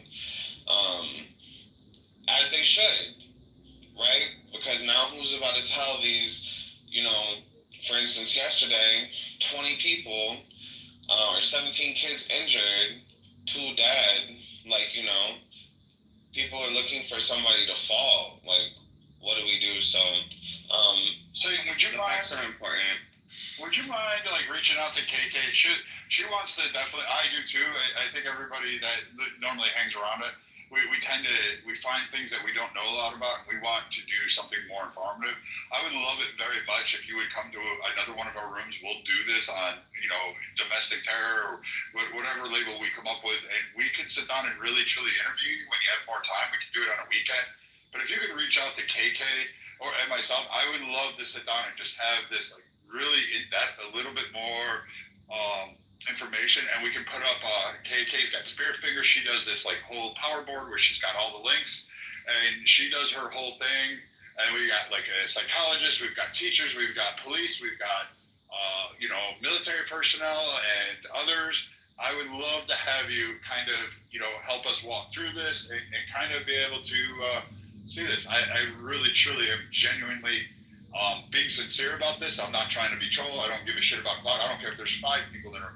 I'm just genuinely very curious about this, and I promise I will do as much research as I can before you come in, so I don't come in completely dumb and you're trying to baby walk me or spoon feed me everything. But then we can get to the guts and the meat of the substance right away if you'd be willing.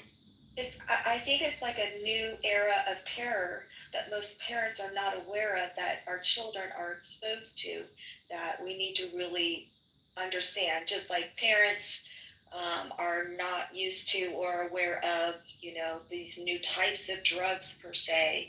It could be laying right there on the counter and you would not even know that be something potentially dangerous for your kids.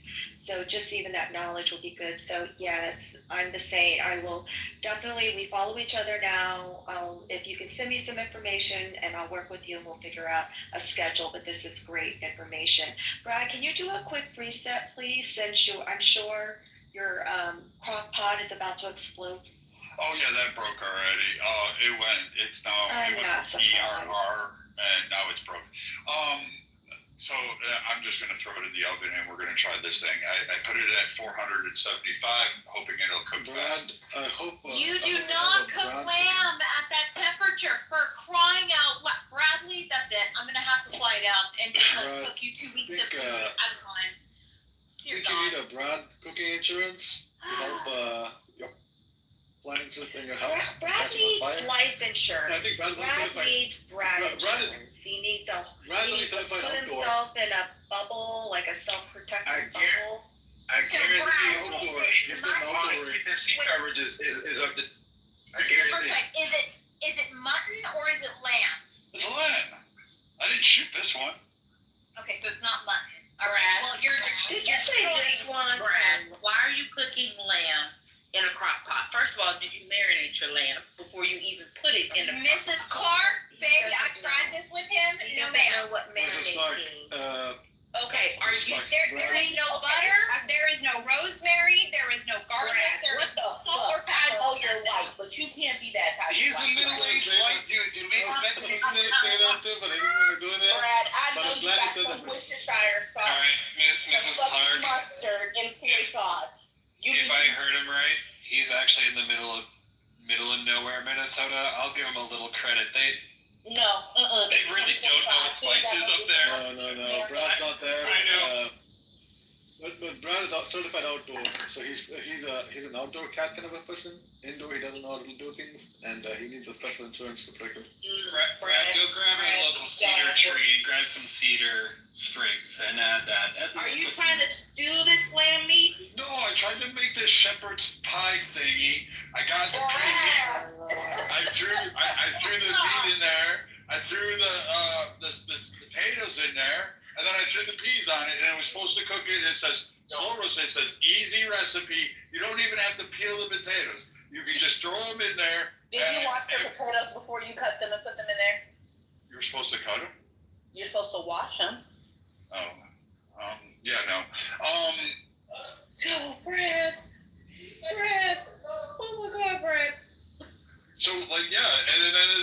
it says error on it. I don't know what I fucking did wrong. And then now it's just a blank screen. And did you have any liquid inside of the bottom of this crock pot? No, that was the first. That was the other one. Okay, it was probably erroring because it like got too hot, and that's the only reason why the crock pot will error. So if there wasn't any water inside of the crock pot or liquid, it will do that. I think I put any in there. I did it on the first one. I did it on that other one. Crock pots with like displays on them? Okay, we can have Brad's cooking school. Mine has just a knob. Can you reset the room, Brad, without your lack of cooking skills? So we have some new people on stage that may want to speak on the actual subject. All right. So pull your headphones away from your ear, turn down your volume. For it, she's gonna get it, and hopefully you can hear me. Marshall, can you hear me? JK? Yes, go ahead. All right. Ladies and gentlemen, welcome to the Political Compass, your one-stop shop for news and things going on in the world, where we have discussions and we learn things. We actually have back and forth discussions. We value all opinions from all across the aisles and every topic that is brought up on our stage. However, you must stand firm. You must be tough. You must validate your opinion. And don't be afraid of criticism. We actually want to have a back and forth with you. This is a biased conservative house. I make no qualms about that. I hide nothing from it, but I do welcome all differing political opinions. We do not discriminate based on race, gender, or fucking sky daddy issues. I don't care about any of them. All faiths are welcome. All races are welcome. All sexes, particularly those of women, are definitely welcome. We care about what's going on in the world. We want to cover the news. No, not everything Trump does is perfect. I still think he's better than Kamala. I still think he's better than the Democrats' plan going forward right now. And with that being said, make sure you listen to the mods. There's two queens in the house. That is KK and Patricia. If either one of them does not like you, you have problems. I can't save you. Don't back channel me.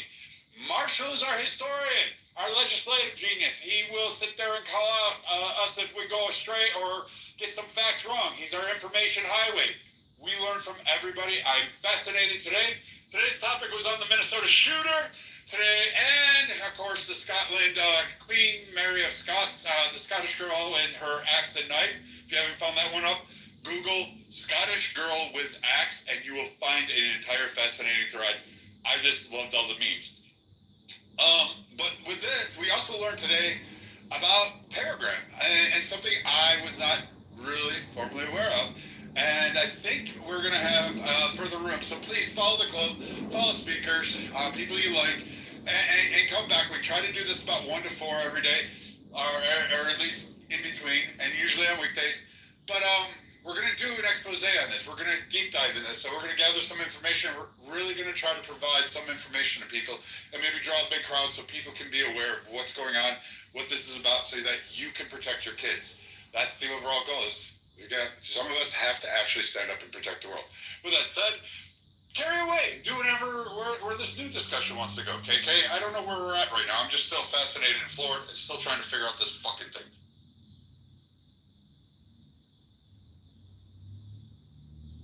Okay, so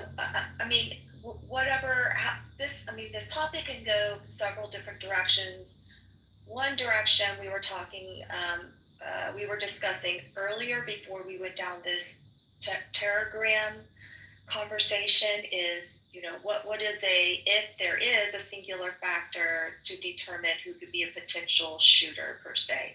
We were talking about race, we were talking about gender, we were talking about the trans community switching from one to another.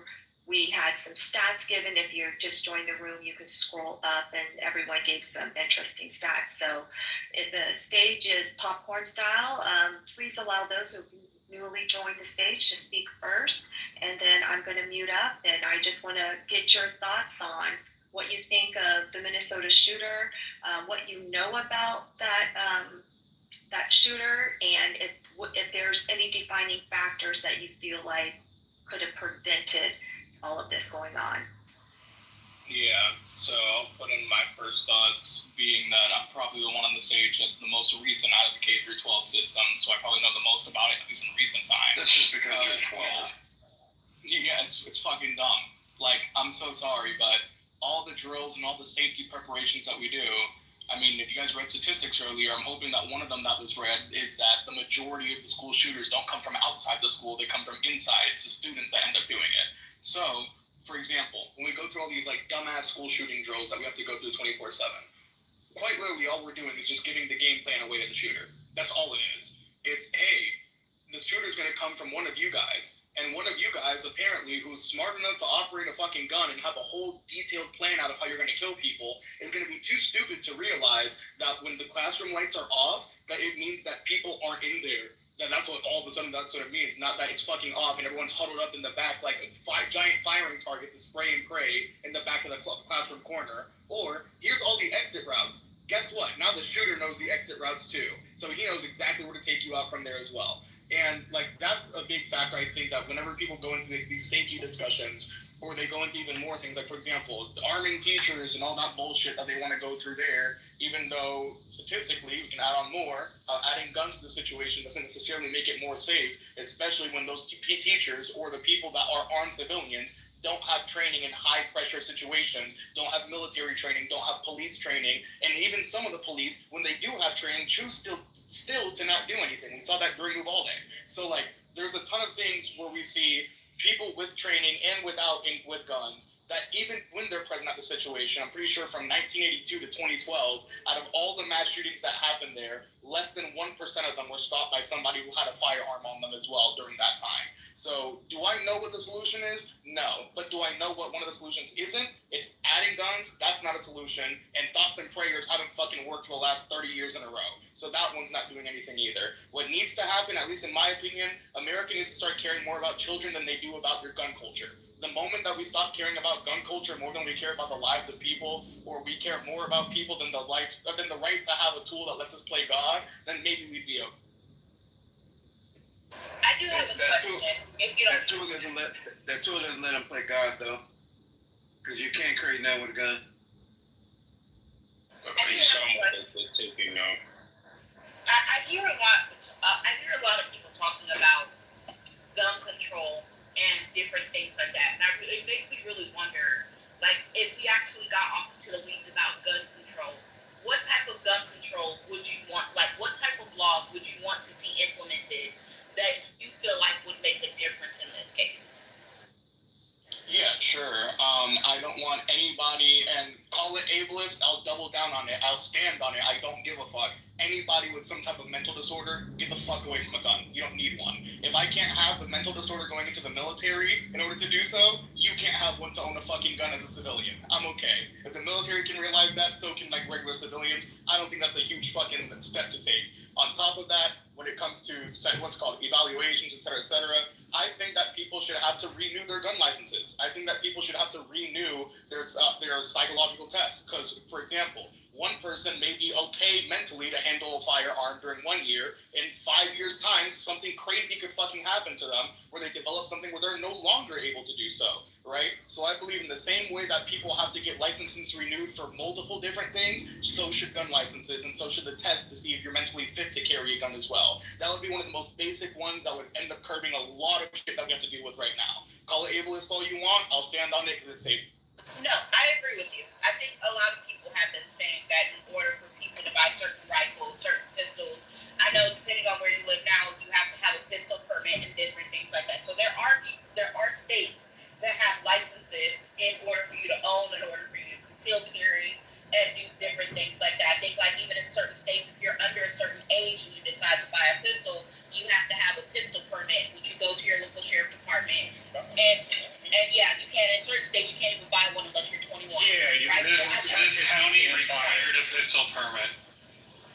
I'm sorry, Marshall, what did you say? This county required a pistol permit of the shooting. Yeah. The county specifically requires a pistol permit. I think. Yeah, so, and then too, for the, I think the bigger part here, and I agree with you, is the mental. And this is where it kind of gets tricky. You're going to. Is it just me or is she matrixing right now? Yeah, you're matrixing. Miss Clark. Can you hear me right now? Yeah, you're good. Yes. Right now, yeah. Okay. So unless, and I agree with you, where unless the state or the federal government puts something in place for people to take a mental test to ensure that they're capable of carrying, that's going to be the tricky part. Because that's the reason why earlier, and I don't know if you were here, I asked the question of when he went to get his gun, because as far as I know, if you have any type of mental disorder on record, you cannot purchase a gun. Correct. It's already illegal under federal law. Yes, and in this case, he was not seeing a doctor. He was not going to someone that would have been able to say, hey, surprise, surprise, this person's mentally unstable. Let's make it to where they can't get a gun. Like I heard people saying he was struggling with his sexuality, but even though he was struggling with his sexuality, that's not cause, unless we're going to make it law and cause to say, if you're a person who struggles with your sexuality and jumping between if you want to be trans or not, you have to go to a medical professional and then get that documented and then, put that in a way where you're no longer able to access guns. That's one thing. So I do, that type of mental test is going to be a hard one to get past, because now the question becomes, who do you deem mentally stable and who you don't deem mentally stable? It's not just that. It would fit the definition of an undue burden. Now, there's already an existing federal law in the books which allows the federal government to argue, right, if you're schizophrenic and it's on record, right, like, you can't go buy a gun in most states. Also, if you have a history of DV, you can't buy a gun too. Right, but I'm not necessarily speaking on this like history that's already been there. I'm speaking more of like you need a test on site in order to get that, not like bring your medical history, et cetera, et cetera. No. Before you need to go get assessed before going ahead and. Yeah, one of the problems is that the court calls stuff like that an undue burden. There's a balancing test the court does with rights. And one of those tests is a reasonable person undue burden test, right? And the question is it an undue burden to have to take a mental test to be able to access a right? That is the question the court would consider. Given that it's more conservative, it might side conservative, but that would be the essential question at hand. I understand that, but then the opposing question from the moral perspective, at least to me, goes, where's the undue burden of the amount of people dying every single day, especially children, from this shit? Well, that's a different argument. Marshall, I thought in this thought experiment, we were, I could be wrong. I thought we were not using the Second Amendment as our like measuring stick, right? Because I'm sure in all his proposals, mine included, we would abolish the Second Amendment, and gun ownership would be a privilege, not a right. Certainly under the framework of the Second Amendment, there are a gazillion hurdles. Well, if you can get it passed, like I'm not gonna if there's a campaign waged to change a constitutional amendment and I'm on the losing side, I'm not gonna bitch about that. I just don't. You fight a hard campaign for what you believe, and if it doesn't work out, it doesn't work out. So I wouldn't exactly be that way. More what I meant was we either think all the constitutional rights matter or we think none of the constitutional rights matter. The important part about rights is that they can be limited. The Heller test in 2008 said limited or fundamental but not unlimited. And the most recent, the Bruin test, rewrote the standard from the 1790s to the 1920s or something. I say all of that to say that it is a constitutional right in that way, and that we can't. I mean, is it a right? We can't brush the listed right to the side simply because we don't necessarily like it. The right exists. The right passage is what you hold on. The right passage is what you propose, which is a constitutional amendment. That's completely within line of the system, how you're supposed to actually do that, right? There's an amendment process, and like I said, if we change the amendment in a perfect world and I'm on the losing side, I'm not going to complain about it. Fair's fair. I think once the boomers lose power. Sorry. I think once the boomers and I'm aware of how the amendment process works, and I don't disagree with you, Marshall. I'm a gun owner, but I'm very much anti-Second Amendment because I think that the floor is so low for gun ownership in this country, and too many idiots have guns, and they're making the responsible people look like they're endorsing the idiocy. And sometimes the responsible. I know that. There's a guy, Mr. Finley. Hold on, Marshall. Let Finley finish. Oh, I'm sorry. And sometimes the gun owners do endorse the idiocy because the fear is the slippery slope fear. And I think that's where we get it wrong.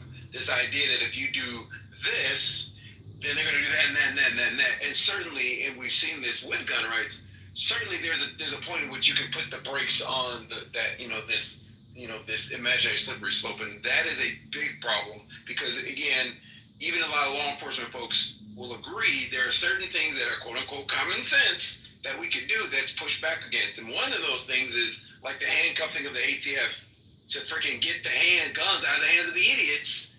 Like, we handcuffed them from doing that because we fear the government overreach. And I think that in and of itself is kind of... If I can jump in and say... Wait, hold on, Mrs. Clark. I'm going to let Marshall go because you wanted to respond to that. And then I'm just going to interject for one sentence.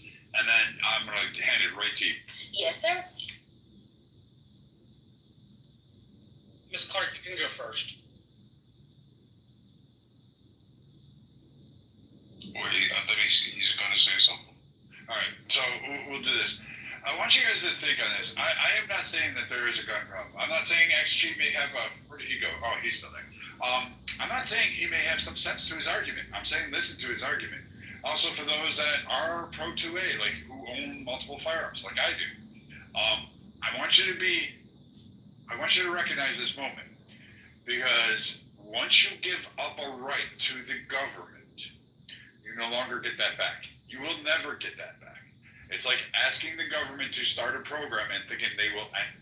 So be cautious about your wish to end, modify, or do things and fiddle around with laws and constitutions and giving that power to the government and saying, here, let me turn this back. But go ahead, Mrs. Clark, please offer yours. Yes, and for me sitting up here as an avid gun owner myself, when I think about turning gun rights into, like, gun ownership into a privilege, you now have an exclusionary. And with that exclusionary, who gets to decide who gets to own guns and who doesn't?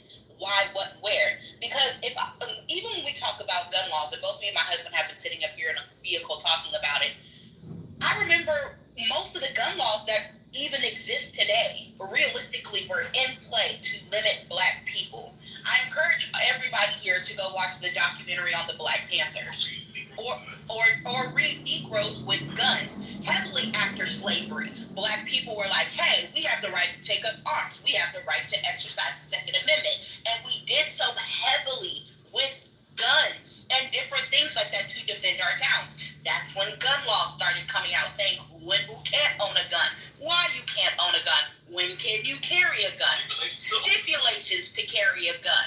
Even when we go back to the Black Panther era, when Black people started policing our own neighborhoods, crime and stuff went down, but you also had the altercations where other people felt some type of way about seeing a militarized group of Black people carrying guns. So what did you see in California? A lot of heavy legislation started coming about who can carry guns, when can you carry guns, and so on and so forth. So when I think of people taking gun rights, which, I'm sorry, me as a Black person has understandably, historically understood how guns have played a role in our community in protecting ourselves and different things like that, and what it looks like to be on the end of exclusionary practices where, hey, Johnny down the street, he can go buy 27 damn rifles, but, Tyrell here can't even get one. I can't get behind it. Even when I grew up in California, me and my family, we had, and for those of you who know, we were ranch hands in California before Paris and stuff was urbanized. I distinctly remember my grandmother and my grandfather going through shit because they would be outside shooting coyotes and other animals to protect the cattle, and they would have the authorities come out because they heard gunshots. And the idea that Black people had guns was just throwing the police officers off. They were just so like, well, why do you have it? Why do you need it? Why do you this? Why do you that? And I distinctly remember my papa telling one guy, I don't ever remember you talking to so-and-so asking them these questions about why they shoot their guns. So why are you asking me? I told you I'm shooting coyotes. What's the next issue? So when it comes, I'm going to reinstate this. When it comes to exclusionary practices, that's a very tricky road, especially here in the United States, about who gets access to certain things and who doesn't. As a black person, I'm sorry, I can't get behind exclusionary practices because I understand how they disproportionately disenfranchise certain groups of people. And even to what like Brad was saying, I mean, like, you know, once you give that right away, that like it's never gonna come back. Like once you allow the government to do something, they don't go backwards. Like look at everything the government has done. Have they ever truly reversed on the decision that they made? Look at the building of the presidency. Alcohol. The president has done ever more than 150 years. Yeah, let Mr. Park finish and I'll respond to the alcohol comment. And shit like that. Like even to I think it was Finley talking about the ATF, about like people handcuffing the ATF to stop it. I'm like, the ATF is fucking like the ATF be on bullshit. They making up rules because they feel like it that are not laws, making people felons because they just woke up on the wrong side of bed today. Like if like people, that's why people don't like the ATF. If they was actually doing what their fucking job was, nobody would have an issue. But they come up with bullshit rulings out of no law and just go fucking with people. Like they pulling up at people's houses like, let me see all your guns. Like for what? Why? That's not your job. Like do your job. Why are you over here creating new rules that nobody nobody voted for it? Like come on now. Like and then too, even when it comes to the Second Amendment, it's there for a reason. Without the second, what guarantee you're gonna have a first? What guarantee you're gonna have a 13th, the 14th, the 4th, whatever amendment? Like there's no guarantee you can have any rights at all without the second. That's the whole purpose of it. So can I say something to that? Yeah. So Finley, you brought up to Mr. Park's point of the prohibition era. You should. One of the key things, I hear this a lot when we have these discussions. Look up what the rules and regulations were for alcohol and distribution in the breweries and the number of breweries and all that stuff, and how their taxation was actually what was probably the most beneficial to our economy. Then prohibition happened. Then they lost substantial income, like massively crime went up and all this stuff. Then they said, hey, we lost a significant, we're going bankrupt, and people are still fucking drinking anyway. Now all of a sudden they bring back prohibition, but they regulate the hell out of it. And they do a lot of different things. Like you should actually go see what goes on in terms of the Alcohol Authority and what they allow, who oversees it, the Bureau of Alcohol, Tobacco, and Firearms, you know, that three-letter agency, the ATF that makes up rules. See what they do for alcohol and the tobacco. Same thing occurred in tobacco. You know you can't grow a tobacco plant in your backyard thanks to our federal government. It took away your right to do so. Only 3 states allow you to grow, I think it's 4 plants in your backyard for personal consumption. When before, you could actually just grow tobacco in your backyard. You technically can't anymore. You cannot have your own still in your house. Like all those little beer makers and portable at home, like the distilleries and stuff. You can't. You have to make sure you're within the regulations of your state and your county, and that you pay the associated stamp or tax or tariff in order to produce them. So these things, like, yes, what I'm saying is once you give up that right and you say the government come in and fix it, I'm not with XG on this one. I understand it, but I have a hard time blaming the tool. I have more of an issue with the person, and I don't think just ending and banning guns is going to be a solution that works. I don't see it, because we're watching other struggles occur, and what we'll go down to is we're now talking about knives, and those are going to get banned, and then we'll ban those like they're doing in Europe and Scotland, and we'll see that progression going.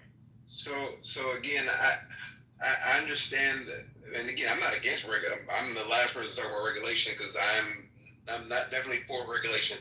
I work in the most regulated industry in the world, but so I'm not against regulation. I think we're pretty safe.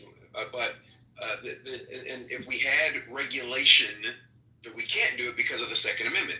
I'm not against idiots owning guns, and that's not dealing with the idiots. That's my problem. But the problem is because of such lax regulations and the fact that even though like town A, and again, let's use Chicago example. Chicago has very strict gun rules, right? Very strict.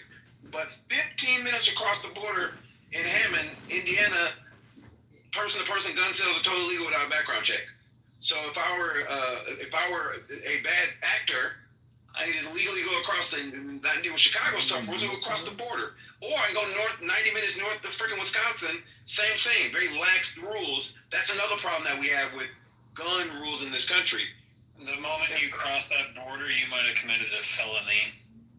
Nope, not a felony. So you can, show me the law that says I can't go in Indiana and buy a gun. Person sale. So you can't. Okay, but that's my point. That's my greater point. I'm not against regulation. I live in Illinois. Even if I wanted to go buy a gun from a gun store in Indiana, I can't even pick the gun up in Indiana. They have to ship it over the border to a local gun store where I pick it up at. No, I said person to person, not licensed dealer, person to person. No, people do it illegally, but it's not illegal. I mean, it I'm saying is a problem. Let me finish. Last time I bought person to person. It definitely is a. What you're describing is exactly what I had to do. I bought person to person. Thank you. Please continue. Can you let Kima finish? I think his audio was a little bit fuzzy and you talked over him. Hey, Kima, can you go ahead and finish? Only if you guys hear me, but come outside a little wind. Can you hear Yes, me? we can hear you now. Thank you.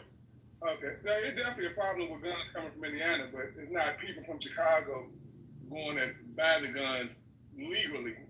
It's people in Indiana buying the guns, because all you need is a driver license to buy a gun in Indiana. Then they are bringing the guns to Chicago, selling the guns. So it's not the way you described it. It's not illegal to just go buy a gun and bring it to Illinois. Like someone said, that's a federal crime. But not saying you can't do it, because what's odds you getting caught. But that's not the normal way it's happening. And like I said, it's definitely not illegal. No, can I say something to the point about the government?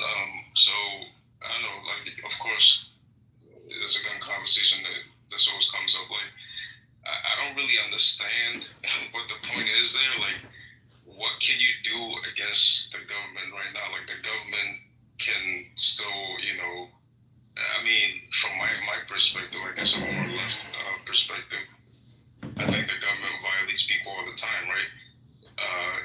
Police, like, they can pull you over, practically do anything to you, and what can you do back? Like, as it stands now, like, you're already living in a country where the government can do whatever they want to. So I don't understand what back on like, is there going to be some like ultimate day of a showdown where now you're going to have to use your gun to protect yourself against the government or something? Like, I don't understand what the pushback is on that. Like, it's just a matter of just like having a more sane and safe society and doing it in a way where, yes, you get to keep your guns and also keep it out the hands of people that shouldn't have it. Like, I don't think it's a right for people who intend to kill people unjustly to have guns. Like, certain people should not have guns. Like, that's not how it has to be. Like, it can't be like, well, it's a human right, so everybody should have it. As like a foregone conclusion. So Cedric, I'm gonna give you I encourage you to look this up, and it's no like source. Like I said, I'll welcome all sides, and I have my side, and I could be wrong. However, I'm gonna have you look up the Battle of Athens, not the one in Greece. I'm talking about the Athens, Tennessee, where a group of civilians, particularly veterans, were pissed off about the oppression of civil rights, the oppression of voters and Democrats holding a demagoguery, and those civilians waged war in the town. They went and shot to the point where the governor was like sending out the National Guard, going, "What's going on here?" And these veterans pushed back. The multiple, and not just veterans, but the civilian population, because they were armed, pushed back and drove away these crooked politicians that were doing a lot of BS. It's a really fascinating tale in the U.S. And there's many other stories that are kind of similar to this. The bonus pay revolution is another one for World War I vets. You should look at that one. That's another time when Americans have taken arms and kind of pushed back against the government and sought to seek refuge, and actually have won in some of these cases. So it's not just like, they couldn't defy it. They did. But furthermore, people often leave this up because they're urban or suburban centric on their view. Yes, the majority of people live in very close-knit urban populations, And I agree with you. This is probably a source of problems. However, people forget the giant landmass that is the United States, and they forget that there's not only two-legged predators, but oftentimes there's not help out in the rural areas. Like, help is not coming within 5 minutes. It's a half hour to an hour. Yeah. You're on your own, and you have to defend yourself against four-legged critters, as well as the two-legged kind that come out there and say, hey, we're gonna mess around here because guess what? I can do this and know that I can get away before the police even come to the area to start their investigation. With all due respect, then how does Australia survive that? Australia really doesn't. If you actually go into the bush, Australia manipulates its numbers and manipulates it, but they have no problem glossing over the fact that they just like to murder fucking indigenous tribal people, black people in that region. No, don't get me wrong. I'll call them out on that all day. What they do to the Aboriginals is terrible, but at the same time, the argument is fighting against the wildlife. The Australians have had guns banned since '94, and they've survived the outback for I don't know how long now. But they also give carve-outs only to certain people, like what Mr. Clark. Yeah, like my buddy Harry, Brad. My buddy Harry's got that, and he has to keep the gun and the bullets in separate safes, which just to me like doesn't make any sense. Like, what fucking use is a gun if it doesn't have any bullets in it? So there was the question posed about, essentially like, what are a bunch of hits with AR-15s and lever-action rifles going to do to the federal government? A prescient answer is consider Afghanistan. Those people were largely supplied with small arms, a few Stingers they were able to keep from the Soviet-Afghan War in the 1980s, and IEDs. And they managed to hold off one of the largest military invasions in its history for about 20 years. Right? Like, it's not that you can't do it. A lot of people will probably die if that ever came to it. But it is possible. Marshall, granted the terrain, you can correct me if I'm incorrect on this, but the terrain is definitely a factor there, Marshall. It's not just a factor. One of the biggest factors. Same thing with the terrain. Same thing in Vietnam. It was the terrain. Yeah, it had a lot to do with the terrain. Like, I'm just going to say, like, where I live and when I go to the ranch, I'm like 40 minutes away from police help. And if I'm going to go walking around on my land, I take a pistol or a rifle. I take a pistol and a rifle. A pistol in case I run into rattlesnakes, and a rifle in case I run into packs of hogs. Like, they're invasive species in Texas, and they really are little destructive critters. And so that's like a common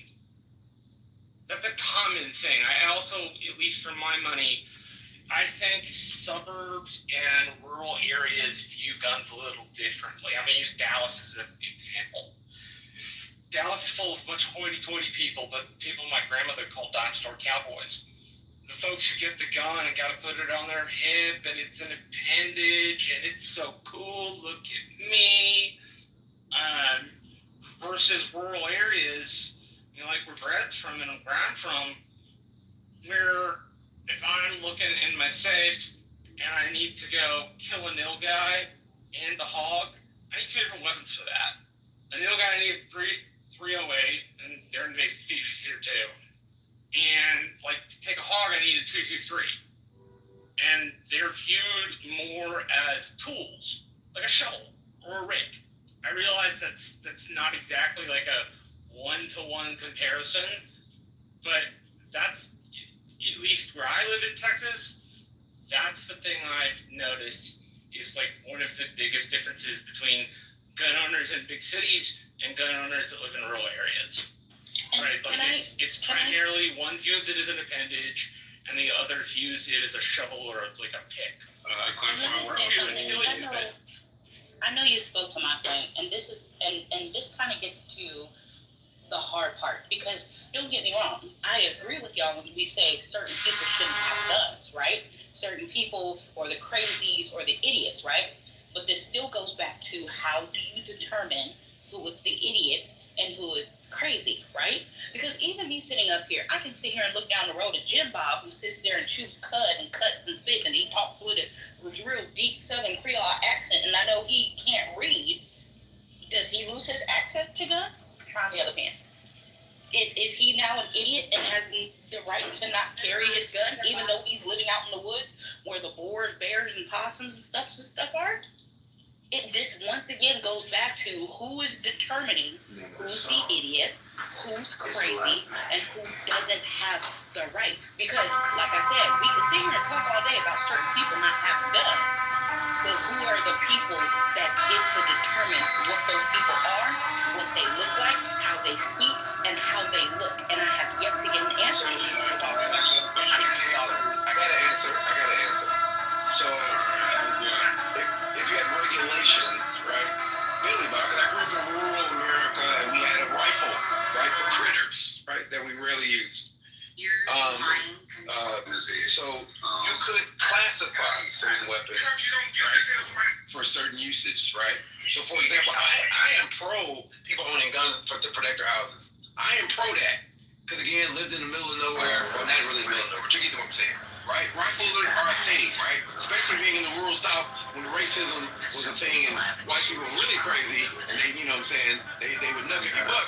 You needed a rifle to fend yourself off from crazy bastards, right? The racism, right?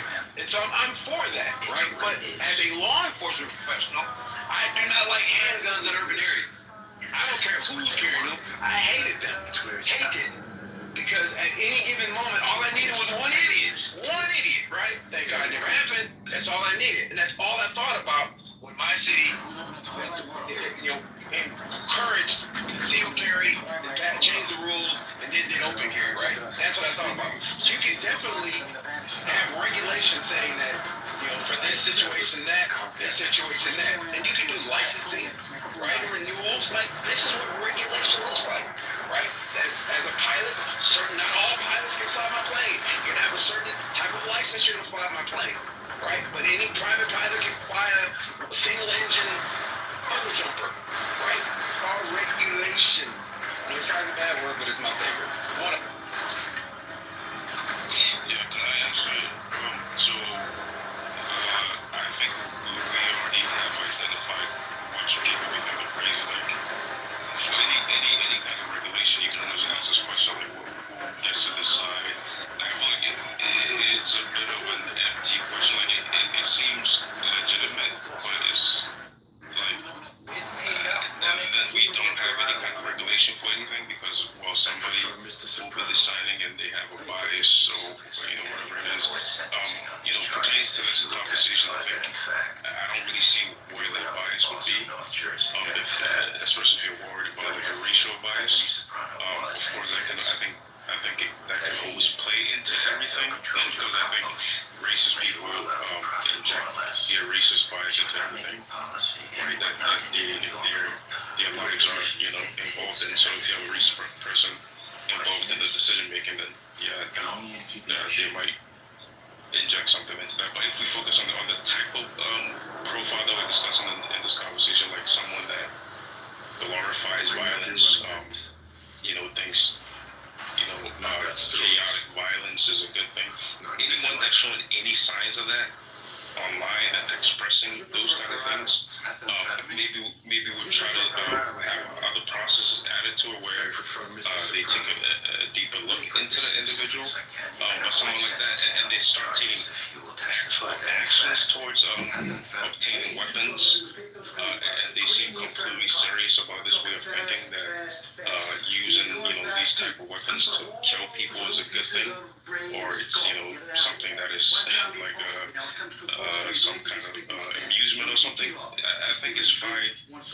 You know, it might not sound totally solid, but every single one of these people that do end up killing a bunch of people with guns do tend to like express some of these or show some of these signs of expressing, you know, these kind of ideas. So I think that should be like at least one way of like targeting the kinds of people that should have. So you're saying that we need to go out and hire a completely new force that goes into the social media of every single American, flags them and puts them on the list? Are there going to be something where they get a notification saying, hey, you know, you shared this post about defending your home and then to skip this person's violently defended their home, but you were very much advocating for the violence against the person who broke in. So therefore, we're going to put you on a list and ban you from purchasing a gun. So you're totally like twisting what I just twist what I just said. Someone that defended the home would not be crazy. I'm not talking about people defending their home. I'm talking about, as he said, on social media. So there's been plenty of videos where I've seen men associated women on social media, and I said, couldn't be me, I would blow a motherfucker away. So for the holes, I'll be able to use them as sprinkler system. Does that mean that because I jumped that violent? Cedric, I didn't interrupt you. But I did not interrupt you. If I said online and I said could not be me because if somebody ran up on me in the middle of the night, I will blow them so full of holes that I'll be able to shove a sprinkler if they ask and using the water my front lawn. Does that mean that I should lose the right to carry my gun because I've expressed holy amounts of violence? I'm not going to be afraid to say it. This talk get on this app and say every day, women don't argue with men, just click, boom. When they put their hands on you, click, boom. When they get in your face, stop arguing with people and tell them to back up, leave you alone, click, boom. Does that mean that I have the right to lose my gun rights? Because I openly express violence on this app towards people. No, except for where you just say like someone just speaking to you and then you're just gonna kill shoot them. I think that is kind of crazy. I don't think that's something that you actually say and that you would actually do something.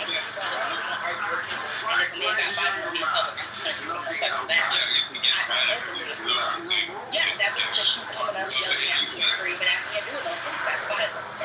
You would shoot somebody that can't scream at you for something. Yeah, you can't shoot someone for yelling.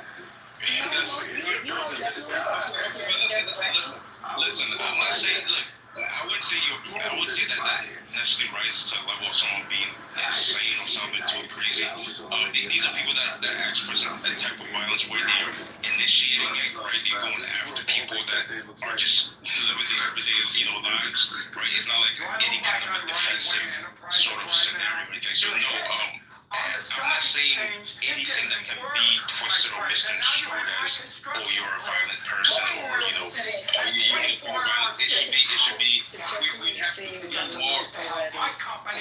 be more specific. On it, I'll help on this. The judgment's being made already.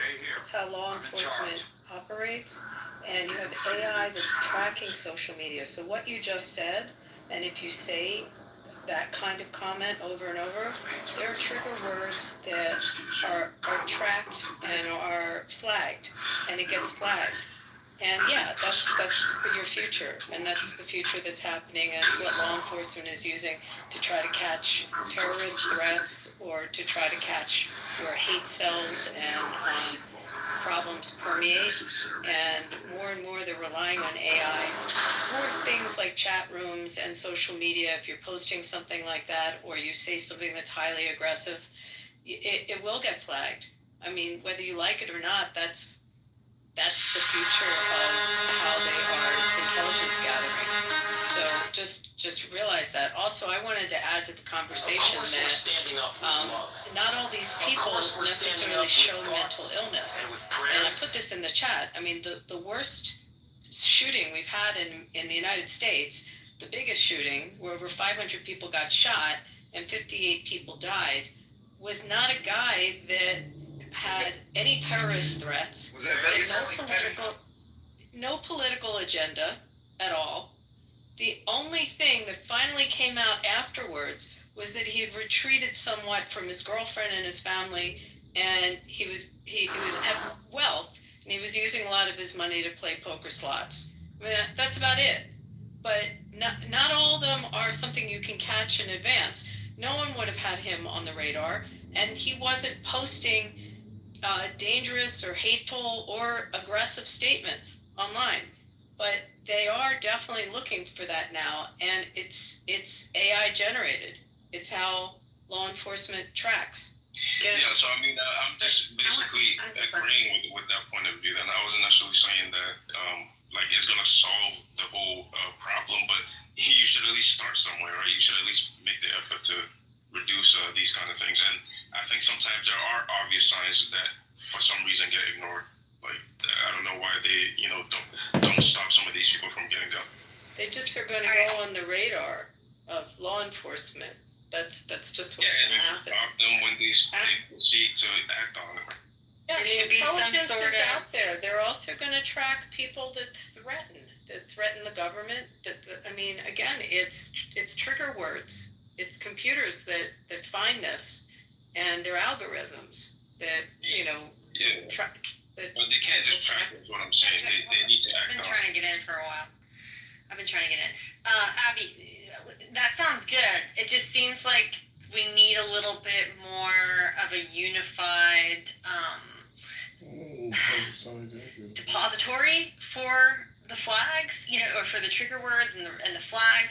It seems like they're a little bit compartmentalized, when it comes to school system, I'll make military. you feel good about it, Holly. I'll Okay. tell you where it is. There's 79 fusion centers in the United States, and Google the word fusion center and read what they are. And they actually are tracking counterterrorism and tracking cyber issues. And the fusion centers are a combination of FBI, your local law enforcement, DHS. Sometimes they will bring in ATF. I mean, it's the whole point of the fusion centers happened after 9/11 when we realized that our intelligence gathering wasn't coordinated. So now there's these coordinated centers, and a lot of them in urban cities. But Google it and read about them. So is it perfect? Absolutely not. There's tracking also that's done, by private enterprises as well. I mean, the technology is there, guys. The technology is there, and it's tracking hate, it's tracking extremism, and hopefully it can track these horrible posts when it comes up and just put it on the radar. But is there some way if it makes you feel any better? They used it during COVID as well. You have to remember, they used it during COVID as well. Absolutely. And that was across, so that's why the danger is like Meta. How much do they own? Right? How much can they muddle, tamper your voice? Is there some way? Hold on, I'm not done. I wasn't done. Is there some way? Let me just ask two more questions to Abby. Is there some way to combine that with the whatever software or depository that the gun shops use to do the screening or to check people?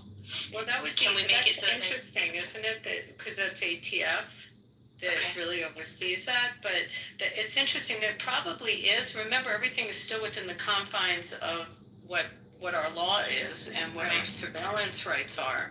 And there's issues as to whether stuff gets collected outside of the government and then forwarded on as tips to the government. I mean, there's some of that happening as well. But the technology is definitely there to do it. That's a question you might have with your member of Congress or someone. State senators, yeah. Exactly. Okay, and then the last question I have for the room, does anyone know, maybe it's not out there yet, but do we know how many minutes he was shooting for before he shot himself? I don't know. I'll look it up right now for you. Okay, I couldn't find it. Because the reason I ask is I'm always curious when these things happen, like at what point, because I saw somewhere where some parents, some fathers supposedly were there and that they blocked his access to get in, and I was a little confused about that. But I'm just wondering, like, was anyone at this school or at the church grounds carrying? Because my kids go to a small Christian private school, and there are individuals who work on site who always carry or have access quickly to guns, but you don't know who it is. They keep that a secret. But it's just hard for me to envision, like, how many clips was he able to get out? How many before nobody had a gun? Nobody was able to intervene with a gun. That's the part I'm curious. Well, it's a couple of things. Number one, it's been so long since I've been to church, a Catholic church, where this would have happened. Something tells me they might not even have anybody that's carrying. I could be wrong. They wouldn't allow it. Yeah, a Catholic church, I just wouldn't picture them allowing it. But then, two, he was firing from the outside, from, it's my understanding, a narrow opening. And I think it was so narrow that he couldn't even necessarily see who he was hitting. I guess that would. I was just gonna say, so there was reports this morning that he tried to go through the front door, but he was stopped by some adults, and that's the reason why he then walked on the sidewalk in the windows that you're speaking of, Pete. There's like those 4 single windows with really narrow openings. Those are the 4 that he went through. But yeah, that's what the reports were saying. He was stopped by the front door. To answer you, we put plate glass. We plate the synagogues now. I mean, that's one of the things we've done nationally is we've plated our windows and our glass. I mean, we've retrofit our facilities exactly for this. So, and it's very different. And I think you're going to see the Archdiocese make some significant changes. I actually was talking to someone where I live that they were meeting with Metro, where I am, to start changing exactly the protocol when people go into church. But for us, we have I can't go into synagogue without metal detectors, and there's definitely people that are there to protect. The significant amount of guards, and then private, plain clothes. But you're going to see that with more places of worship than you used to seeing now. And I was just going to say, like, even if somebody was... I don't know if it was made out of brick or what, but I mean, it didn't sound like you really, especially with the handgun, you'd have an opportunity to hit him from inside the church. It was just a really shitty situation overall. Maybe someone can help me that is in gun speak. Last time I held a gun, I cried. Sorry, I just did. But they said there were more than 100 shell casings found. So what does that mean? Is that a lot or little? I fired 3 mags. That's just like over three magazines. Yeah, he fired 3 magazines if it was an AR. He may have got 3.5, maybe if it was over 100. It just depends on the number of the casings, and it depends on the number of weapons he had with him. So that's all that means. He had 3 weapons. It says there was a rifle, and then there was a shotgun, 3 shotgun rounds, and then he also had a handgun, but a bullet got trapped and it jammed in the chamber. So he stovepiped his handgun, which is a blessing, because you can see that wasn't proficient ability to clear that. That's usually just a slide and sweep back. And then you have your AR. It sounds like the AR platform was the one that was primarily used, and he went through 3 mags on that. He had an extended mag, which generally he did have one. He did have one. He did. What looked like he's holding it up as it had the writing on it. It looked like a 60-round magazine. Then he did 2 mags. Yeah, I'm not trying to act cavalier about it. I'm very practical on it. Holly, I'm scouring and I'm not seeing any update or information on how long he was actively shooting. Just the round. Okay. Stovepiping means that the round that's being ejected somehow gets locked in to the slide mechanism, and it will not trigger another round to be ratcheted in or split into holding from the magazine on the pistol. So you just have like a shell casing that's jammed in there, and you have to sweep it back, and you have to pull it back, clear it, and sweep back with your hand. And then you'll slide it a couple times, and it's just following with the ejector. It happens with shitty ammo a lot of the times, and improper gas pressures that aren't able to do a full extraction of the shell from once it's been fired. As far as 30 rounds, I mean, I could do that easily under a minute, well under a minute. If he just has like a mil-spec trigger, like a standard trigger, like you'd use in the military, I mean, that could have really quickly, like. So you think it could have been minutes? No, I would guess it didn't even last 2 minutes. I mean, you can get through you can fire rounds off really quickly. if you have some triggers they have a much lighter pull in travel, so you can bounce a lot quicker, but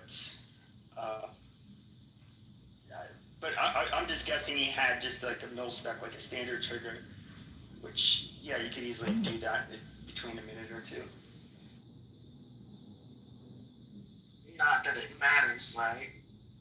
Because the whole point is to inflict as much damage as you can in a small amount of time, and then when you can no longer, for whatever reason, off yourself, unalive yourself. But in that time, depending on the weapon that you have, it could be 1 minute, it could be 5 minutes. People are gonna lose their lives quickly and horribly. So, it is what it is. But Abby, I was gonna say that Palantir, part of their project is to, they're going to aggregate data from every platform, whether it be social media or just any online web that can be traced to your IP, that can be traced back to you. And so their algorithms are going to do more than just look for keywords. They're also going to look for like patterns. Where have you said it? What type of social media do you use, right? Where are you making these statements? Are you in a room that has, because we know that there are whole quote unquote online communities that hype each other up to do these mass shootings. The black kid who shot up his school, I think it was earlier this year or late last year, the one who called himself a Nazi, he was a part of a online chat group and, very much encouraged. What was that, Pennsylvania? I don't remember where it was. I don't know if you were in here earlier. We discussed this. There's a whole new thing. We're not going to go down there because we spent a lot of time talking to that and getting. We actually have I guess I would say quasi-pseudo expert who actually works in his field. He's going to come back. He's going to get in touch with KK, and we're actually going to do like an expose and a deep dive. We're going to have. Where's my other guy? What's his name? Pete or whoever. He's going to come back, and we've got a couple other people that are going to go. It's called Telegram. I didn't know about this, but we're going to hold an expose on that and a deep dive in it. So I don't want to go too much back down this because we spent like a good hour having this guy explain the high level, and we're going to get more intricate as we go. Yeah, I can tell you, as somebody who's spoken with these people years ago, I would just call them accelerationists. Most of them are neo-Nazis. Like, these guys are batshit fucking crazy. Like, we'll save it for the other group. Yeah, I definitely, and if I can find one that is part of that group and bring them on, I definitely want to hear them. I want to interview them. I'm not afraid of them. Like, I would love to do a lot more to them. I promise I'll hug and cuddle them and call them George as I put them quietly to the great beyond. But I do want to interview them. I want to find out more. I'm curious as to why this only in January 13th of 2025 was given the designation of a terrorist group, and that we actually know who these people are and where they're hiding in 3 separate countries, where these leaders are, and we haven't done anything to extradite them.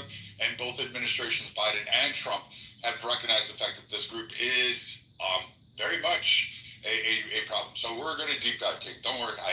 Tune in, follow the room, people, and we're definitely going to have this expose. We'll be advertising it once I get some more notes together. Hey, KK does her spirit finger thing. We're going to get this going. So there was another mass shooting, 1 dead, looks like 6 shot, the day before this in Minneapolis. It was in broad daylight, in the middle of the day. Suspected shooter fired approximately 30 rounds. Holy shit. Jeez. just the day before. But the ballistic stuff is not the same person, right? No. I'm reading right now about the story. Police arrived at the scene. They found a man dead. Yeah, in Minnesota, I want to just add something. Minneapolis and St. Paul, it used to be beautiful. It was the St. Paul Winter Carnival was great. The Jazz and Blues Festival, one of the best I've ever been to. That's a shit show now. As somebody from Minnesota, I tell you, unless you're going up to Boundary Waters, Grand Marais, it's beautiful there. Split Rock, Goose Falls, Two Harbors, Bemidji. Even then, I'd be careful around Bemidji. There's no reason to go to Minnesota. I mean, and it's a shame because it is literally so beautiful. You could go see Walnut Grove. Go ahead and go enjoy it. You'll be shocked at the culture that's there, which is all Hmong. Like literally mountain people who came down from Asia. The whole town is nothing but Hmong, and they celebrate Laura Ingalls as if she was like the founding saint of the Wild West and America itself. They put on pageants, they restore homes, they have artwork, and the food is fantastic, and they do a whole lot. But the whole town is Hmong. It's fascinating. You can go see Plum Creek. It's literally all in Minnesota. It's beautiful. The Mars Factory Span Museum. It's all great. However, it's just since Jacob Fry and a lot of leftists really involved, I really haven't fostered that sense of community. When I first got there, it was all green, beautiful, and people tend to smile. There was problems. I'm not discounting it. Like the cops are assholes. Like I'm just gonna say that, but. There was like I said, it's like people took pride in where they were from. They took pride in their parks. They really had a lot of gripes about how civic leaders needed to start cracking down on a lot of things. And then COVID happened, and those poor people, it was the loudest ones were the ones you wouldn't think. They were saying, please send in the cops, please stop this, please. And now it's a shell. And I've taken people up there to show them. One of the famous ones was Greg Sittel off this app. And he came up and he went, this is horrifying. I've seen Minnesota. I've seen Minneapolis. He goes, it was 5 years ago. It did not look like this. It's a burnt hulk of what it was. And this is what you got. So if you go up north or maybe go a little south and just go visit Walnut Grove and have fun.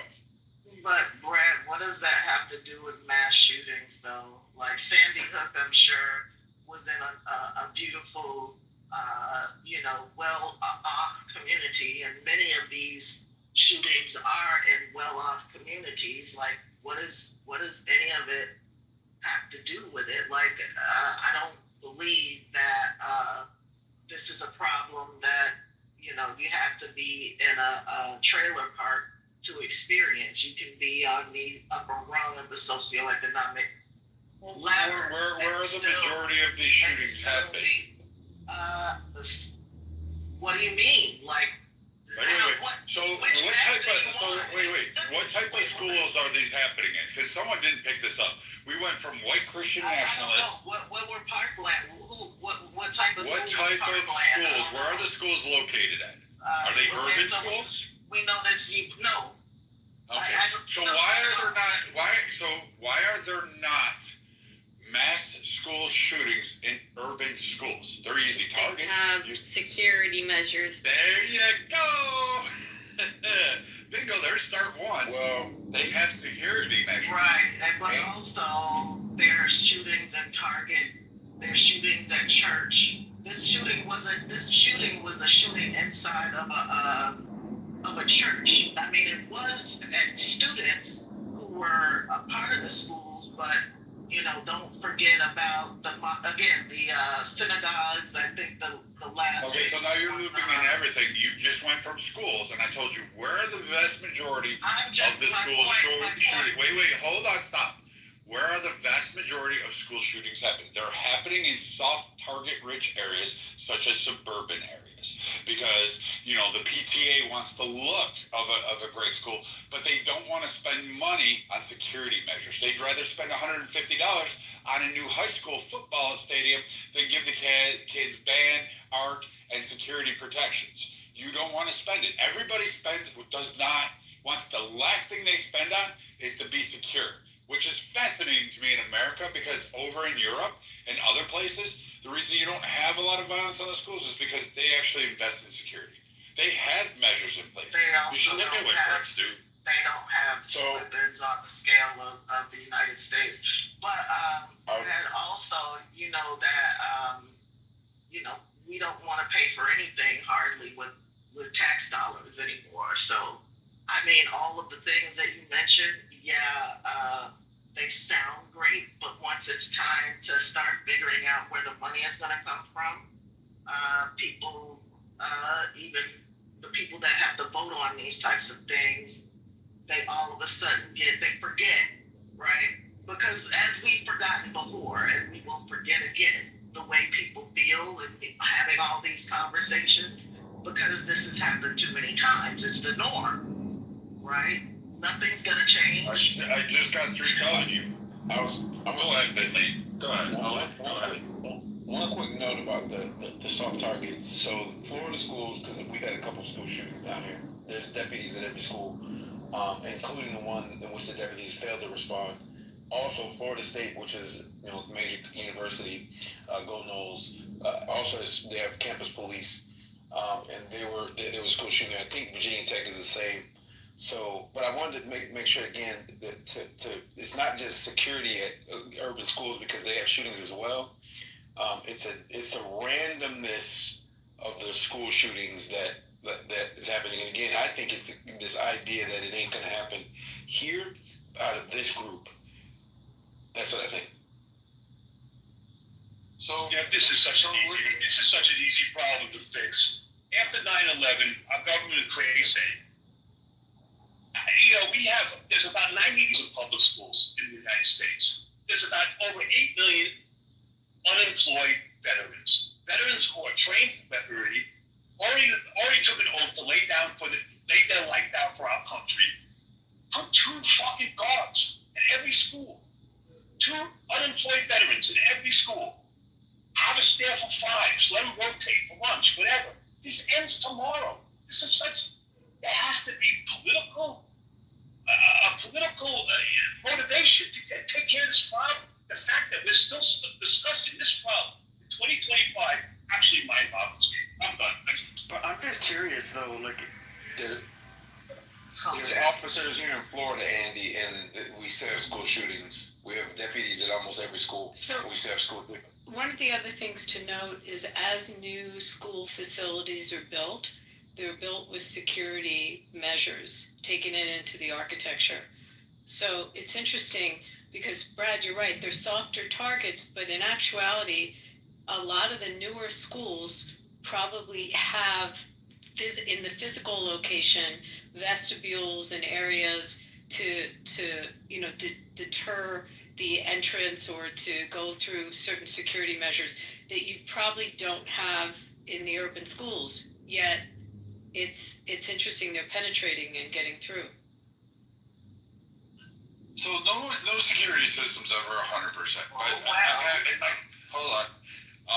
In my experience, I have witnessed this, that people pay the least amount for security. So I don't know what the guards are making in Florida. I'm assuming 30 to 40K. Yeah, maybe they're deputies. They're sheriff's deputies.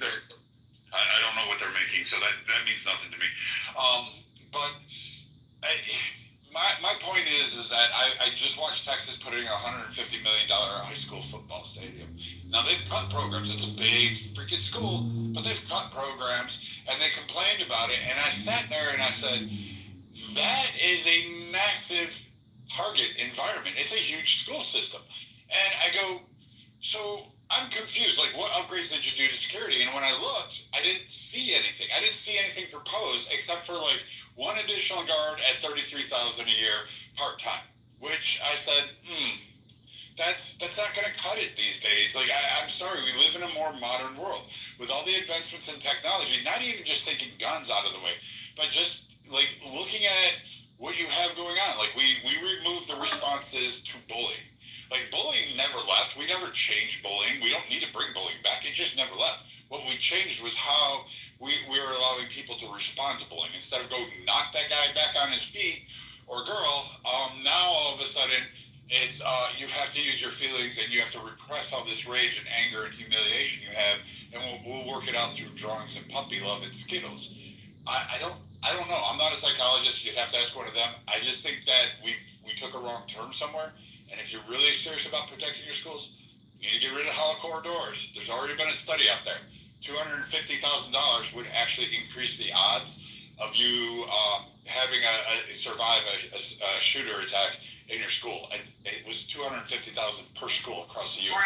Brad, did you see surveillance? There's also laws. You have to look at your state, because not all the states allow certain surveillance, license plate readers, facial recognition. Some states have a ban on it, but for the states that allow it, if you've got a car that's like circling a little too many times around your school, AI picks that up, and AI can, just as you were talking about, can see patterns, but they can also see it with the camera systems. And if something seems out of the ordinary, they have plate readers, and they can track it. It goes right into your Metropolitan Police, and they're going to investigate it. So, but not all states.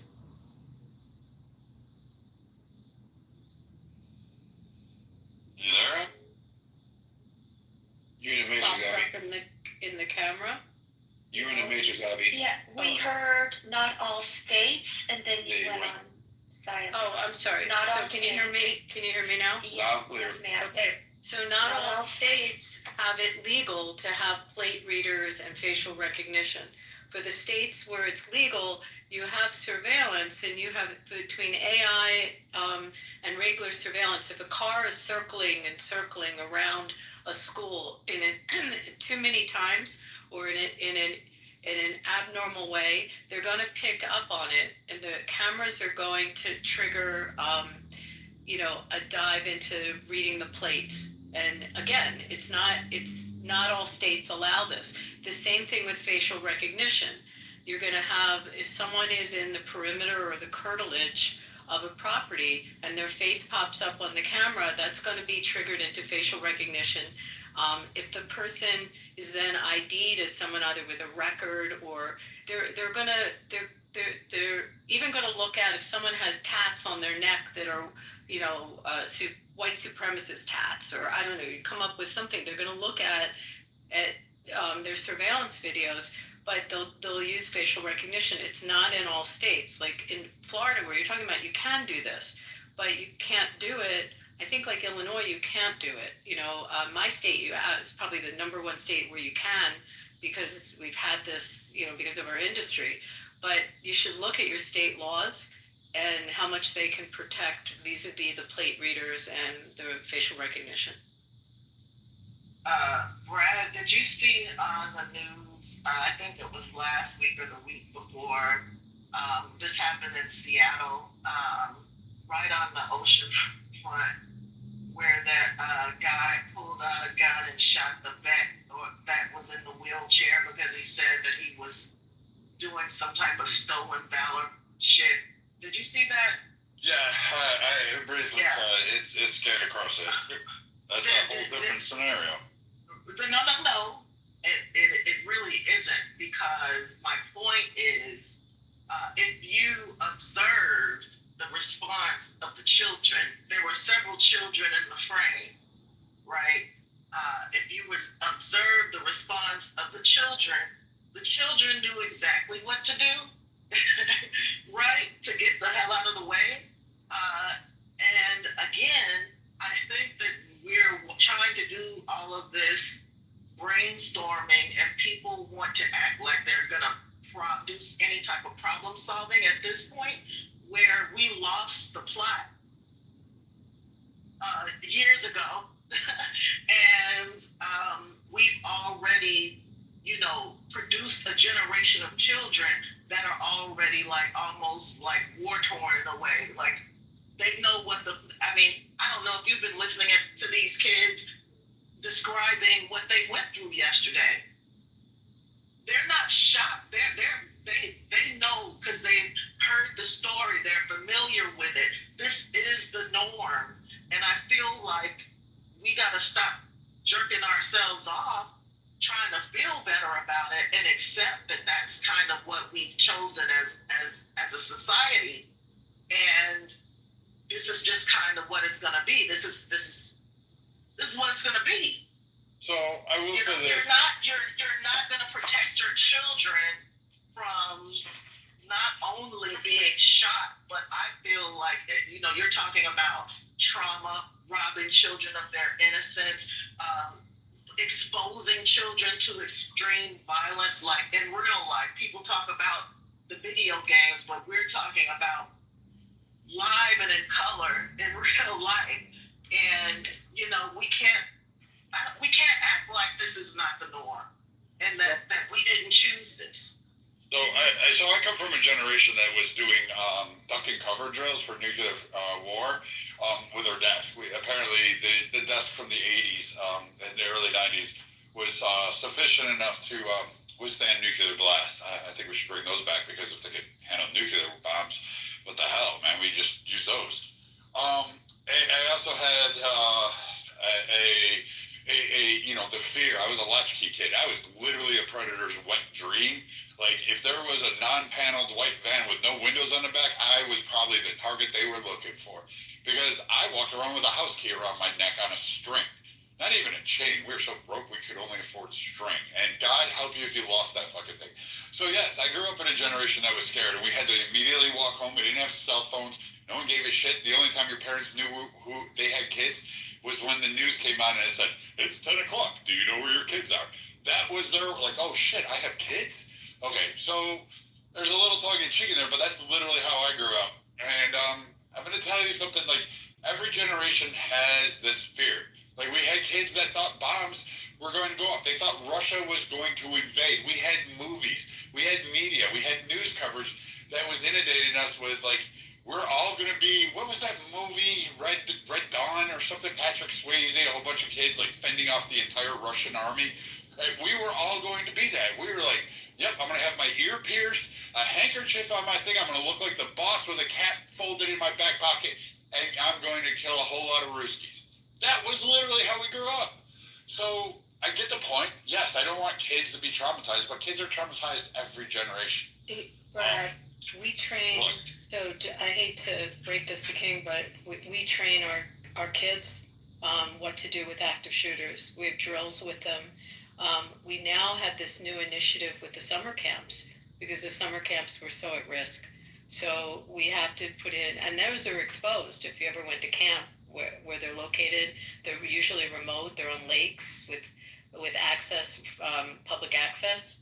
And we have to train the children. We train them at our community centers, at our schools. We used to just have to train the staff. Now they have to know what to do, how to evacuate if there's a bomb scare. However, what Brad is saying, when I was a kid, we went under our desk for fear that the Soviets were going to bomb us. We had these drills in public school, so it's not... If you go to old schools, you'll see the radiation signs. Yeah. There'll be a door. It'll have radiation. It'll fall off some shelter. Yes, I remember that. I was here. They ushered us down there with some kooky guy with a green uniform.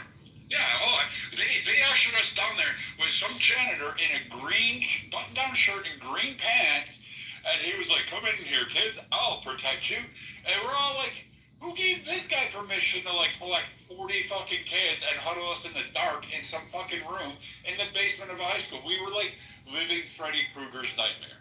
Like, that's how I grew up. So I get the trauma on the kids. I understand it, and I wish I could have said, hey, it's going to get better, but there's going to be a new trauma. Like, you have an online threat with kids today. That's what's actually plaguing you. It's not the gun violence. It's incitement to it online, which apparently is a triggering thing. And I'm going to be honest with you, it's a cultural thing. Like, we have to examine why is it overwhelmingly boys? What is it that we're doing wrong with raising men? Because clearly we're doing something fucking wrong, right? Everybody in agreement with that? We're doing something wrong if we're creating mass shooters who go to school when they graduate saying, life's too hard, I need to shoot up everybody. People murdered back in the 80s too, like the murder is not new. It's the scale of the impact that a person person can make with the type of arms they have available to them now. Like I was pointing to. We saw presidents be assassinated. We saw that, right, on TV, right? But it's not the weapons. How many of us, you know, if we're gonna sit in any type of empathy for our children, how many of us, when you went to school and we did not only nuclear drills when we got under the table, but we had to do severe weather drills. I'm not stupid. Like, I know that you can't really shield a child from potential catastrophe, and catastrophes happen. But this is not a natural disaster. This is not a natural disaster. It's a norm, and I think that, again, like people always take for granted shit that they never had to go through. But what is the difference between back then? Our generation was not being mowed down in churches, in shopping malls, and that didn't happen until Columbine. Wait, stop. I'm calling Pete, I'm gonna let you go, and then Pete's gonna go next because he was talking about the victims. But I'm gonna say this. I'm calling bullshit on that because literally I can go from the country's inception and foundation to say that that's bullshit where kids were not afraid. There's various groups that have came over here, that were imported, that were enslaved here, that had to worry about other groups and be determined. America is not for the... King, stop, mute up. Thank you. Other people are going to talk, and not just King, but I'm telling you right now that kids, since America's start and inception of a country, have been plagued every fucking generation by some trauma that has existed, whether it be savage Indians, as they quoted back in the day, to fear of black people, to Russians, to Asians. You would be shocked at the number of kids that have to go through every generation there's been trauma. Anti-Semitism, the fucking Germans, Japanese were going to kill and eat their kids. Like, that shit really went on here, and every kid grew up under the banner of it. So, I'm going to go to Pete, but every kid gets it. Yeah, so fuck it. Yeah, like, all right. Let's King, I already said Pete's going to go. We already talked. Go ahead. Can I go after the next guy? So I was just going to say, I just find this all ridiculous to listen to, okay? In the 80s, especially for 1987, the types of firearms you could get was actually the availability was a lot easier, and a lot of the guns were a lot easier to alter and turn into machine guns and that kind of stuff. And I would say, yeah, okay, the school shootings seem to be more of a thing now. But it's not because suddenly we have different types of weapons that are more lethal. That's not the case whatsoever. And even then, yeah, there's more school shootings, but if you were to look at when homicides and gun violence reached their peak, it was in the late 80s and early 1990s. The whole meme about meth hackers in schools happened mainly in urban high schools, because these kids were shooting each other at school and after school. So I guess you kind of deny that there is a problem with the people, as opposed to everybody wants to look at the guns, I think, but why is it that we have this problem now and didn't before? So I agree with the idea of there is an issue with how we're raising boys. I've said this a few times. That is an issue, but this specific issue of school shootings is on the rise, and we figured out the 80s violence, right? You deal with gangs, you get these young guys either back on track or you put them in jail, right? We figured that out. We've not had a particular bad actor, right? And that's a problem. But I will say this, and I'll say it 30 times. Like, you cannot underestimate the fact that there is a problem with our boys. There is a major problem with our freaking boys. And we gloss over the guns, but we gloss over that major fact because they're not only shooting up schools and violence, dude, there's a youth crime, uptick in youth crime in a lot of cities. A big uptick. And it's only going to get worse if we don't deal with these young men and get them on some type of path. Great, thank you. Go ahead, Blake. Well, I have agreed with, some of the points that Finley and people make. It's like, look, we actually did not figure out gangs and stuff. We understand them a little more, but we haven't figured out how to deal with gang crime. The same kind of crime that we're dealing with in our cities, our inner cities right now, with young men with nothing to do, running around, stealing and killing. That's the truth. It's our sons. It's y'all people's sons up the streets. It's everybody's fucking sons out here doing this stuff. And the difference between now and then is actually some neighborhoods were actually safe in the early 80s. If it wasn't touched by crack cocaine and gangs, you were able to go on some blocks and some people understood, especially even the kids knew, like, that's not a block we can play on. Like, we can't hit licks over there. That's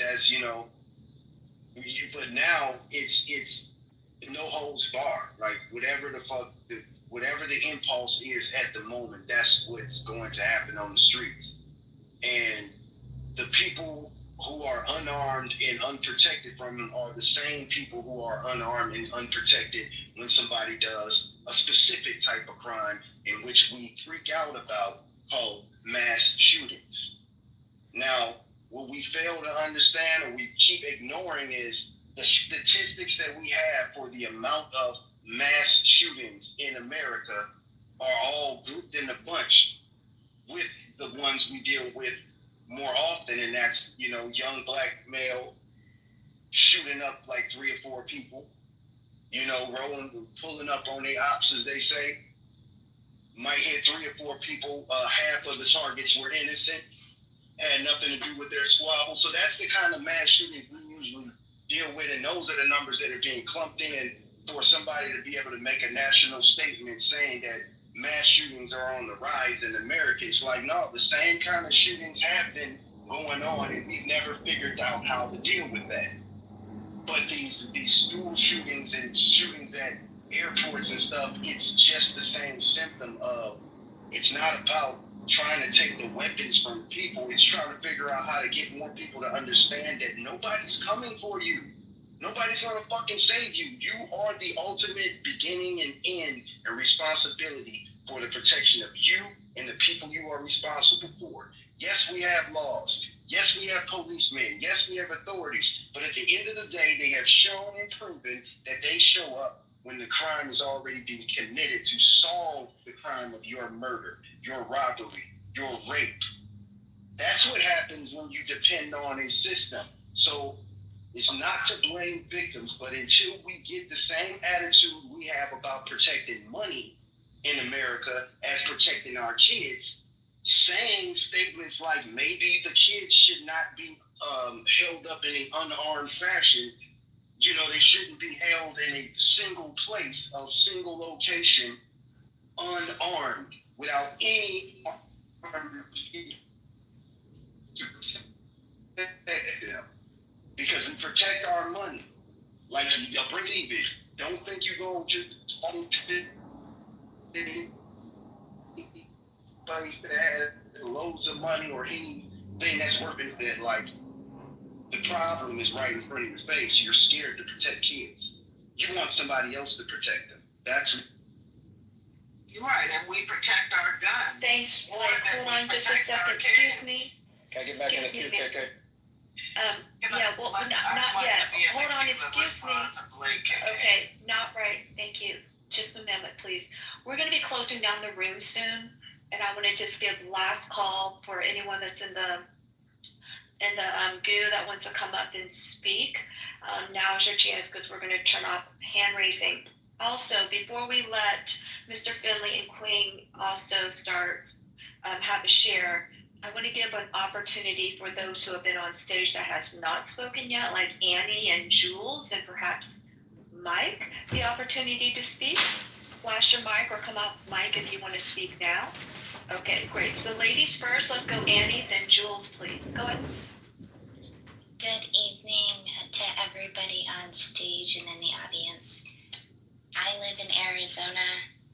I'm a big fan of the Second Amendment. I was a victim of gun violence, which is why I'm a fan of the Second Amendment. All of my husband and I's children have gone through a school district which was recently, within the last 5 years, implemented armed security. So in addition to having a school resource officer provided by the city, which is grant funded, they work at each school, they work in conjunction with armed security that is taxpayer funded, that was spearheaded by a retiring police officer, and that's what the foundation was built on, with a group of veterans, and it was voted on, passed, and funded. It is possible. Force must be met with equal force, and it has to be done immediately. That's the only way we're going to protect our kids. Love y'all.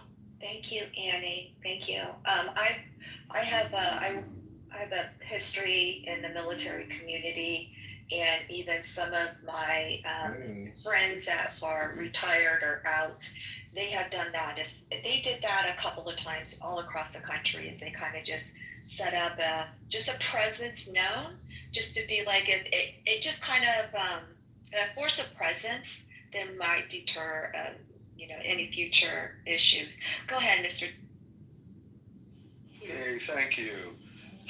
I agree with everybody what you're saying, but I think the root problem, the FBI said today that the Minnesota school shooter was a person with a hate agenda. You can't say no, of course. Duh, he has a hate agenda. But you have to look at what this country is doing. We're bringing in people that have an American hate agenda. Whether they came in through the borders, they have no respect, they hate America. Whether we're bringing in college students from other countries that hate America, spit on America. College professors are coming in from other countries that can't stand America, Jules, hate America. Are you talking about immigration right now? Because we're talking about the school shooting in Minnesota. Yes, but okay. I'm talking sure. about this person had a hate agenda, is what the FBI said. We have a country full of hate agendas. We elect members of Congress with a hate agenda.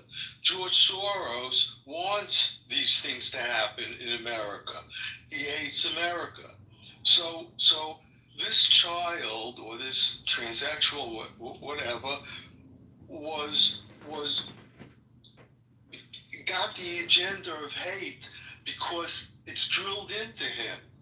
Just like it's drilled into the other haters I mentioned for America.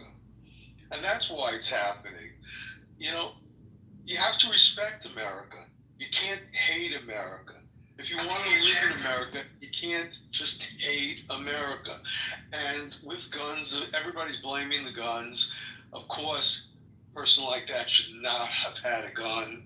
And we could sing till tomorrow. It's not going to happen where they're going to be prevented from getting guns. But we got to get the hate that's being taught in all around the world about America. And just look at, I don't want to bring the Middle East into it, but I'm going to. When you have countries that teach their children hate from within their schools, within their whole lives, they're going to have hate in their heart. And they're going to show that hate in their heart one day. And that's why I think it started. Thank you. Thank you. Mike, you're on stage, hasn't spoken yet. Would you like to come off mic and offer a share? Mic 1, mic 2, mic 3, mic 4. Okay, go ahead, Mr. Finley. Mr. Finley's on the phone. Go ahead. Yeah, I just wanted to remind Blake that being shot and being in an environment where you're going about your business and being shot, like whether you're in a church or whether you're in the Target or whether you're at school or the university, like it does street that are shooting, like on the street. You know, like the guy in Seattle pulled out his gun and shot that vet in the chest on the street, on a crowded street, right? Like, it doesn't matter.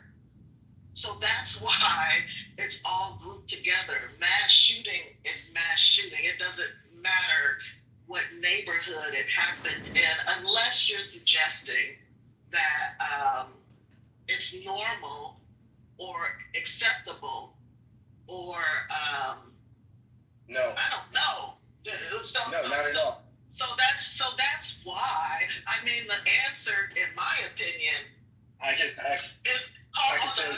in my opinion, the answer, the remedy for all of the above would be the same, right? But that's never gonna happen. And so, you know, I'm at Brad's point, you know, it's like, fuck it. Every generation has to, you know, some of us have to duck, you know, we never know when, you know, you'll be a part of that generation that, you know, really has to duck when you go to lunch.